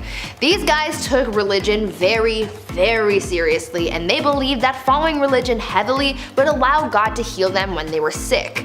So, when a member of the royal family was ill, doctors would remove body parts or even entire corpses of saints from churches and monasteries and would put them in bed with the person who was ill. Yeah, they slept with the corpses of dead saints to be healed of their sickness. Could you imagine if that was still how medicine was practiced today? At number 2, rat court-martial. There has been a record of many kings throughout history who were complete children through and through. Even though many of them grew into adulthood, they still acted immature, and one of the greatest examples of that was Peter III of Russia. He was not a good ruler or a good husband to his wife, who would later become Catherine the Great. Peter spent every night in bed with her playing toy soldiers because he was obsessed with his little dolls. He was so obsessed, in fact, that when a rat chewed the head off one of his toy soldiers, he was so upset that he held a proper military court-martial for the rat. He proclaimed the rat guilty of treason and had it hung in a tiny gallows that he had built for the occasion. It was weird, but in the end that bizarre event helped Catherine overthrow her husband, so I guess it kind of worked out for someone. And finally, at number 1, groom of the stool. Guys, I found the worst job in history. You think working at the 1-star Domino's Pizza in your neighborhood is bad? Wait until you find out about the groom of the stool. The groom of the stool was a job created during the reign of Henry VIII, where the role was to monitor and assist the king in his bowel movements. They would carry around a commode at all times, and they were also tasked with monitoring the king's diet and meal times, and would organize the king's days around his break times. They were also tasked with undressing the king for him to do his business, and it's also been suggested that they would have had to, quote, cleanse the royal posterior as well. Sounds like a pretty crappy job to me, but I'm not funny. At number 10, kleptomania.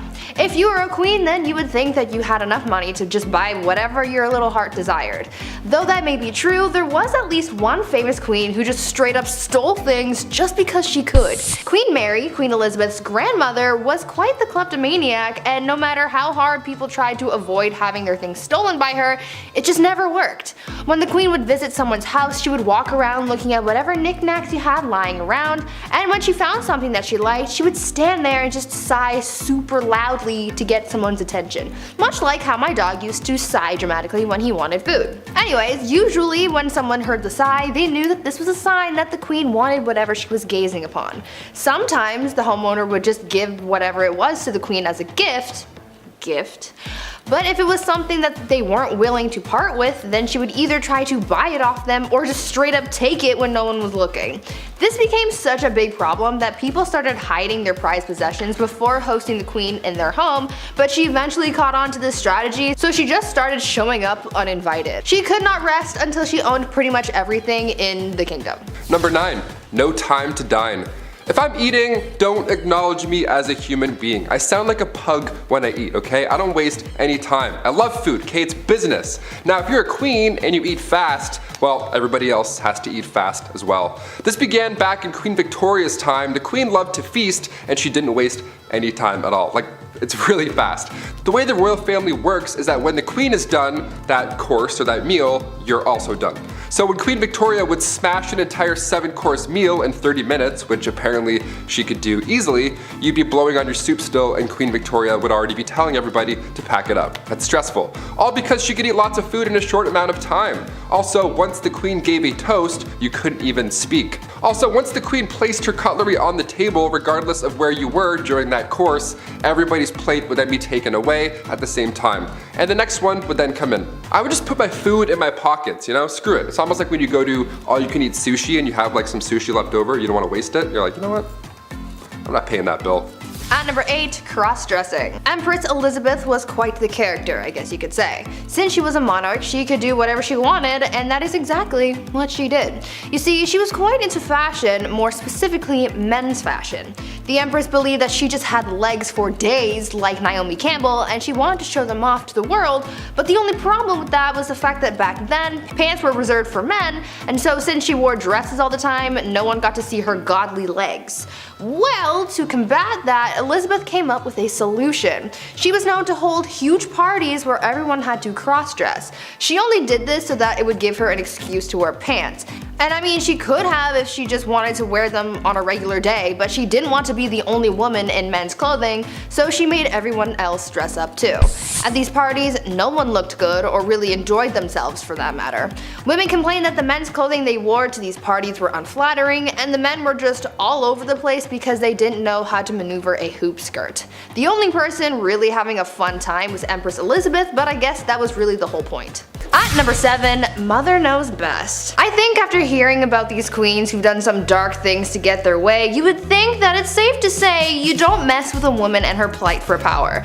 Unless you want to end up 6 feet under, that is. One Roman Empress, Julia Agrippina of Rome, was pretty spoiled already. She lived a lavish life, her husband was the emperor, and she had a family. But that just wasn't enough for her, and she wanted it all. Julia was quite ambitious, and she spent most of her early life trying to dethrone her predecessors. She believed that she and her son had a claim to the Roman throne by birthright, and so she bamboozled her way into royalty by tricking her uncle Claudius into changing Roman law so that they could get married.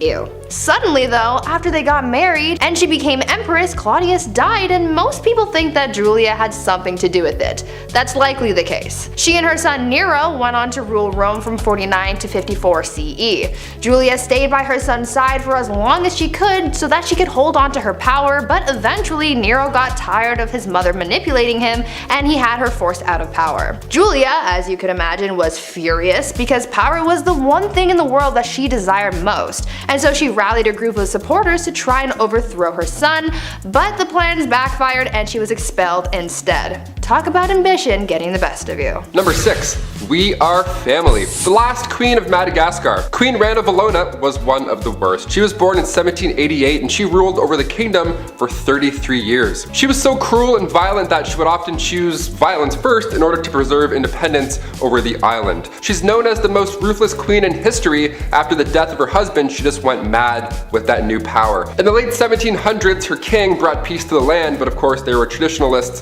who opposed him. The king's uncle at one point tried to take him out, but a local warned the king. That king repaid the local by adopting his daughter, Rana Valona, to marry his son, Prince Radama. Now, when her prince was alive, they didn't get along at all. And then come 1810, the king passed away, giving Ranilova the promotion of a lifetime. It's also theorized that she poisoned him too, so that's horrible. Ranilova kept away the advances of the French and the British and left bodies of those who tried to attack out for display on the beach. Lovely, like bobbleheads. In 1845, Queen Rana Valona ordered 50,000 subjects to build roads across the jungle for 4 months straight for this massive buffalo hunt. Well, 10,000 of those poor souls died of starvation and exhaustion, and also not one buffalo was hunted, nor seen. Great plan. At number 5, Queen Batman. Batman. He is justice. We know this. Well, long before Batman, there was a queen who sought vengeance, and she did it in the most brutal way. Olga of Kiev became queen regent in 945 CE after her husband was killed because her son was just too young to rule yet. Olga knew that once her son was old enough to be crowned king, her power would be taken away, so she had to do the most that she could with her power while it still lasted, and so she used her powers as monarch to seek justice for her husband's death. She was able to get her husband's killers captured and killed using scalding water, but she soon developed a thirst for suffering apparently, and she just kept on going after people. She would not rest until everyone associated with the people who killed her husband were all eliminated. So if you ever breathed in the general vicinity of the guy who offed her hubby, you could kiss your life goodbye. Olga took hundreds of people out of the tribe that her killers were from. She devised a plan to bury their tribe's leaders alive, and she even came up with a plan to set fire to their entire village. It is said that Olga may have locked the tribe's leaders in a bathhouse and burned it down, but we don't know for sure. All we know is that she definitely was not okay. Number 4, no crust. This next one, honestly, I stand by. I see no wrong here. Queen Elizabeth II, still rocking to this day. She's been known for a few funny, quirky queen things. Like one of my favorites, for example, she has somebody on payroll who breaks in new shoes for the queen. Every time I buy Vans, my ankle always does that little foot rub. If only I were a queen, damn it. But we're talking about unusual things here, and one of the weirdest things I've ever heard is that the queen has refused crust on her sandwiches. This has been a no-go for about 150 years. It's not recent at all. You might be thinking, oh, maybe she's old, she can't chew her jawbones. Nope. Way back. This goes way back for no reason. Right around the time of Queen Victoria and her husband Albert. They viewed anything square-shaped as bad luck because it looked like a coffin. I've never thought about death while eating grilled cheese, but now I definitely will. Thank you. This must be a pretty scary job, cutting the crust off the queen's bread. My hands would be shaking the entire time. Also, diagonal or down the middle? Let us know. There's only one right answer. At number 3, Evil Empress. This next empress is pretty similar to Olga of Kiev, whom I talked about earlier. Empress Wu Zetian also had a thirst for blood and suffering, but not towards people who have necessarily wronged her. You see, when she came into power, she was determined to keep that power by any means necessary, so she had all of her rivals killed. So anyone who could possibly overthrow her or come for her seat on the throne was eliminated. The empress ordered the execution of the previous empress, as well as members of her own family, including her own newborn daughter. She didn't want to risk anyone taking away her power, including her own offspring apparently. She didn't hold back on the methods of eliminating her rivals either. Yeah, sure, she could have just done a 1-2 stabby stabby and called it a day, but that's no fun. Instead, she had people poisoned, strangled, mutilated, or even burned or boiled alive.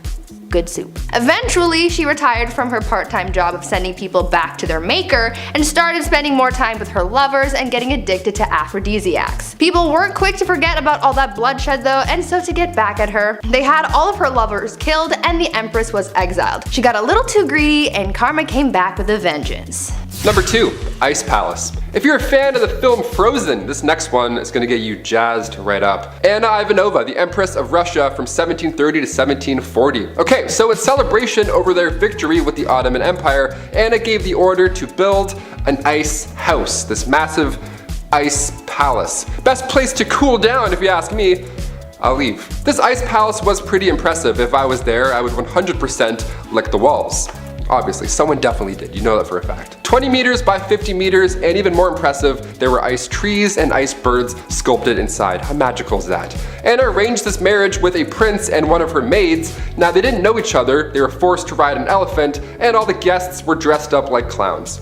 Yep, that's all valid, that's all accurate. You heard me. You may be thinking, wait a minute, Taylor, an ice palace in Russia, was that maybe cold? Yeah, it was an absolute nightmare. Anna made the guests party all night, freezing cold, they all got sick, dressed like clowns. I went to an ice hotel in Quebec once. Spoiler alert, it's cold and boring. There, I just saved you $70. You're welcome. And finally, at number 1, gladiator games and chill. If you didn't ever have to go to work and you could just lounge around all day, what would you do with your time? Really, anything could be possible. You could be like the Bruno Mars Lazy song. Well, there's one empress from back in ancient Rome who occupied her time with the company of others. Apparently, Empress Valeria Messalina was famous for her exploits. Since she was empress and she had all this time and money and no one to tell her no, she took full advantage of that and bought a house, turned it into a brothel, and made that her side hustle. A lot like Littlefinger from Game of Thrones. Though she had a collection of women who worked there, she also was known to invite upper class ladies to participate in the nightly escapades as well. And don't think that Valeria did jump in as well. She was considered to be quite something in the sack.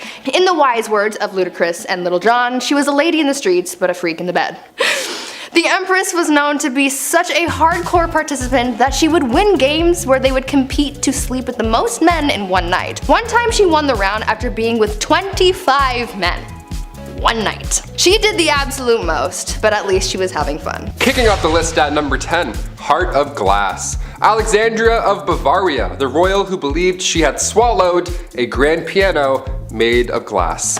I'm not joking, yeah, she was a princess, so not technically a queen, but this is so insane that I had to kick off this list with it. The 23-year-old Bavarian princess was quite the scholar. She was known to enjoy literature, but she equally put energy into convincing those around her that she'd swallowed a piano made entirely of glass when she was a wee child. She grew up afraid that her inner piano would shatter. We have an inner demon, she has an inner piano made of glass. So she would enter rooms slowly and sideways, I'm not kidding, to, avoid cracking that personal piano problem. Just like King Charles VI, he thought he was going to break at any given moment. Saying you were made of glass was quite an uncommon delusion. The victims were more often than not royalty. They had glass, they watched this fancy material shatter in their hands all the time. No wonder, it probably scared them. There's actually a play on this glass delusion. It's called The Glass Piano by Alex Sobler. Quite recent too, apparently it's a blast. Check it out if you have the chance. We love that. Keep writing plays about glass pianos. This is insane. At number 9, Rosemary's Baby. Back in the days of old, it was very important to the monarchy to have a male heir. Many kings throughout history have been known to get very upset when they weren't given a son to inherit the throne,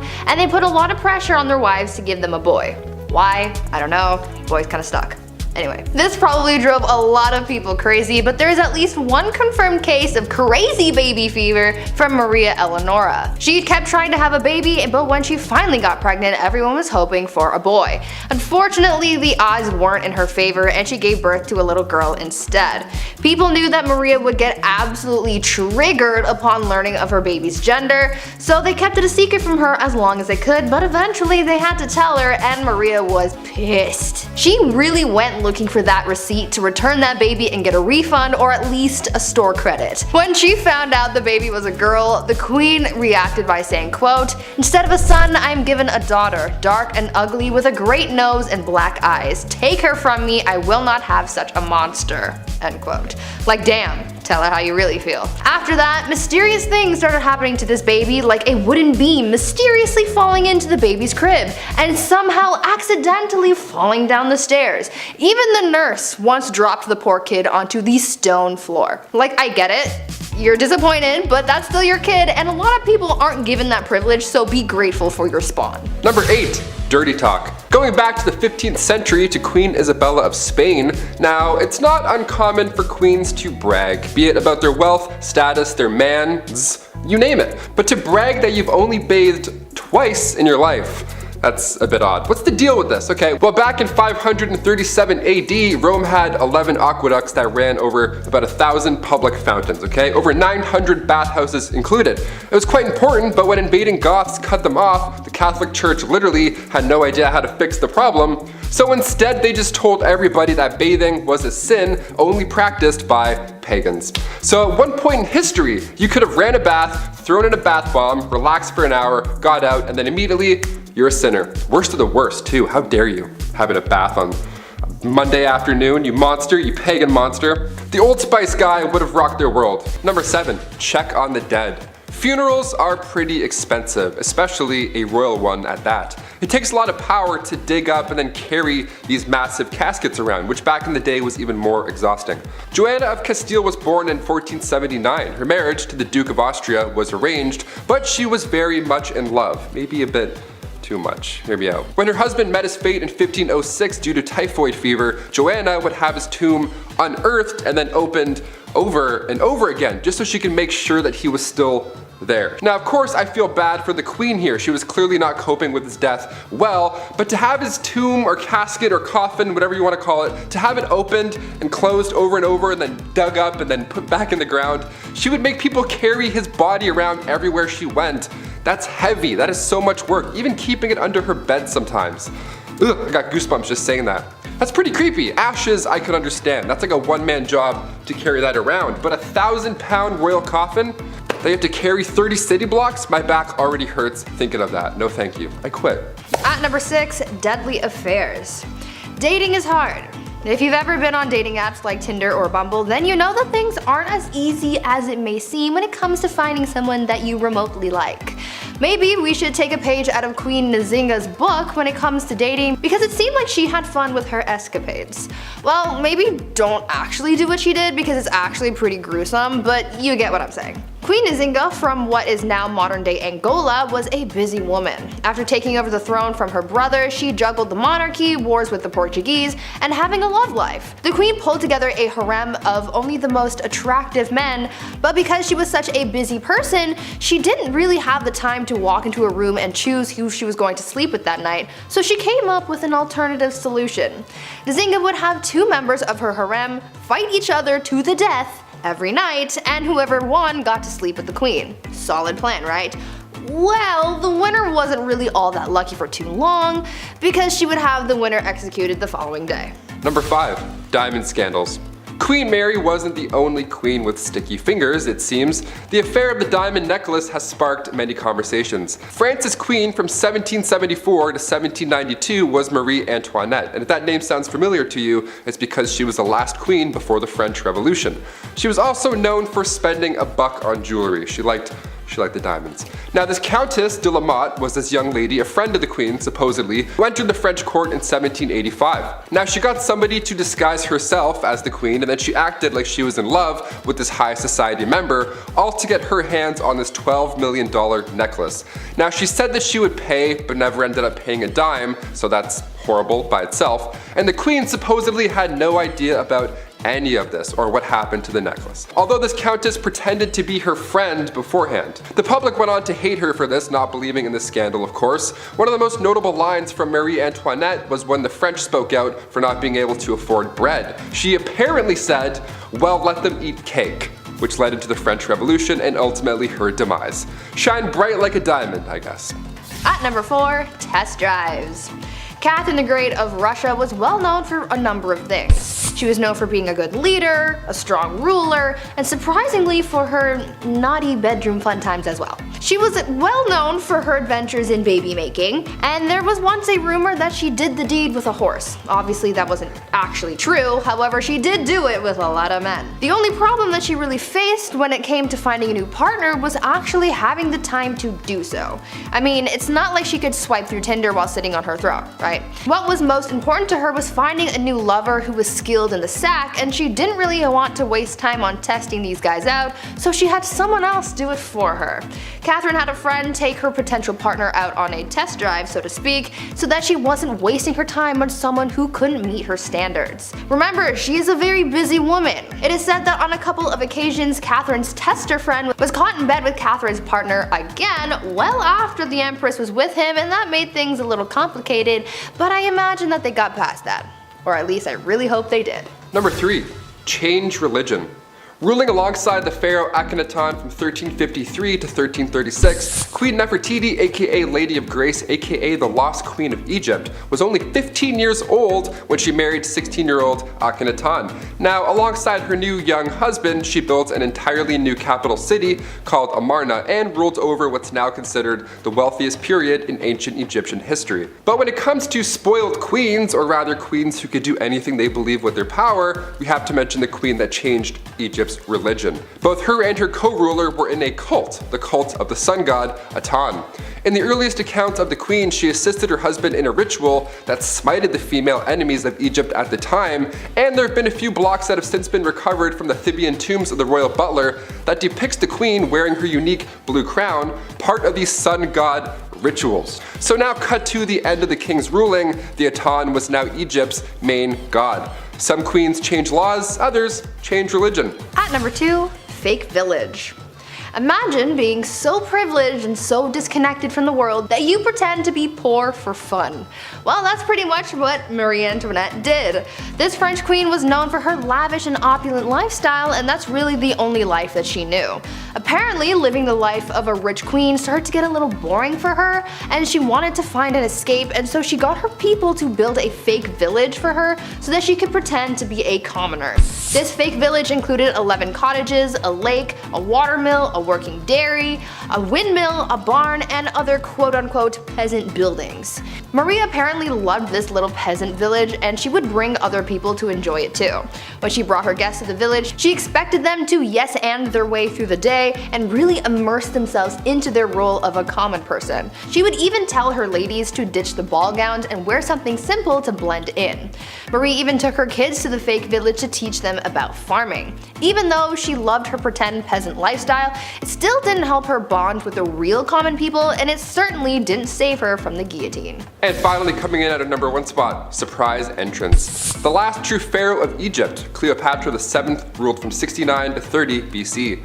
She's known mainly for her love interests, of course, her two mans, Mark Antony and Julius Caesar. And to this day, we're still trying to uncover more dazzling details of the lost queen. Now, she ruled alongside her young brother, and her life was much more than being just beautiful, which is what everyone seems to focus on more than anything.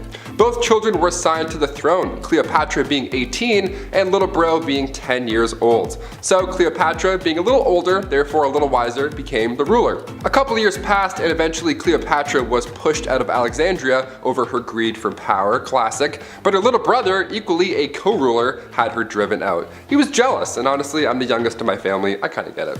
But Cleopatra wasn't quite done yet. She had a few tricks up her sleeve. Believing she was the goddess Isis reborn, this beautiful goddess, Cleopatra made these dazzling entrances whenever she could, most notably in 48 BC, right when Caesar arrived in Alexandria during that family feud with Ptolemy VIII. She wanted to meet the Roman general, but she couldn't be seen because there was a little bit of family beef, so she had herself wrapped up in a linen sack and then personally delivered to Caesar's bedroom.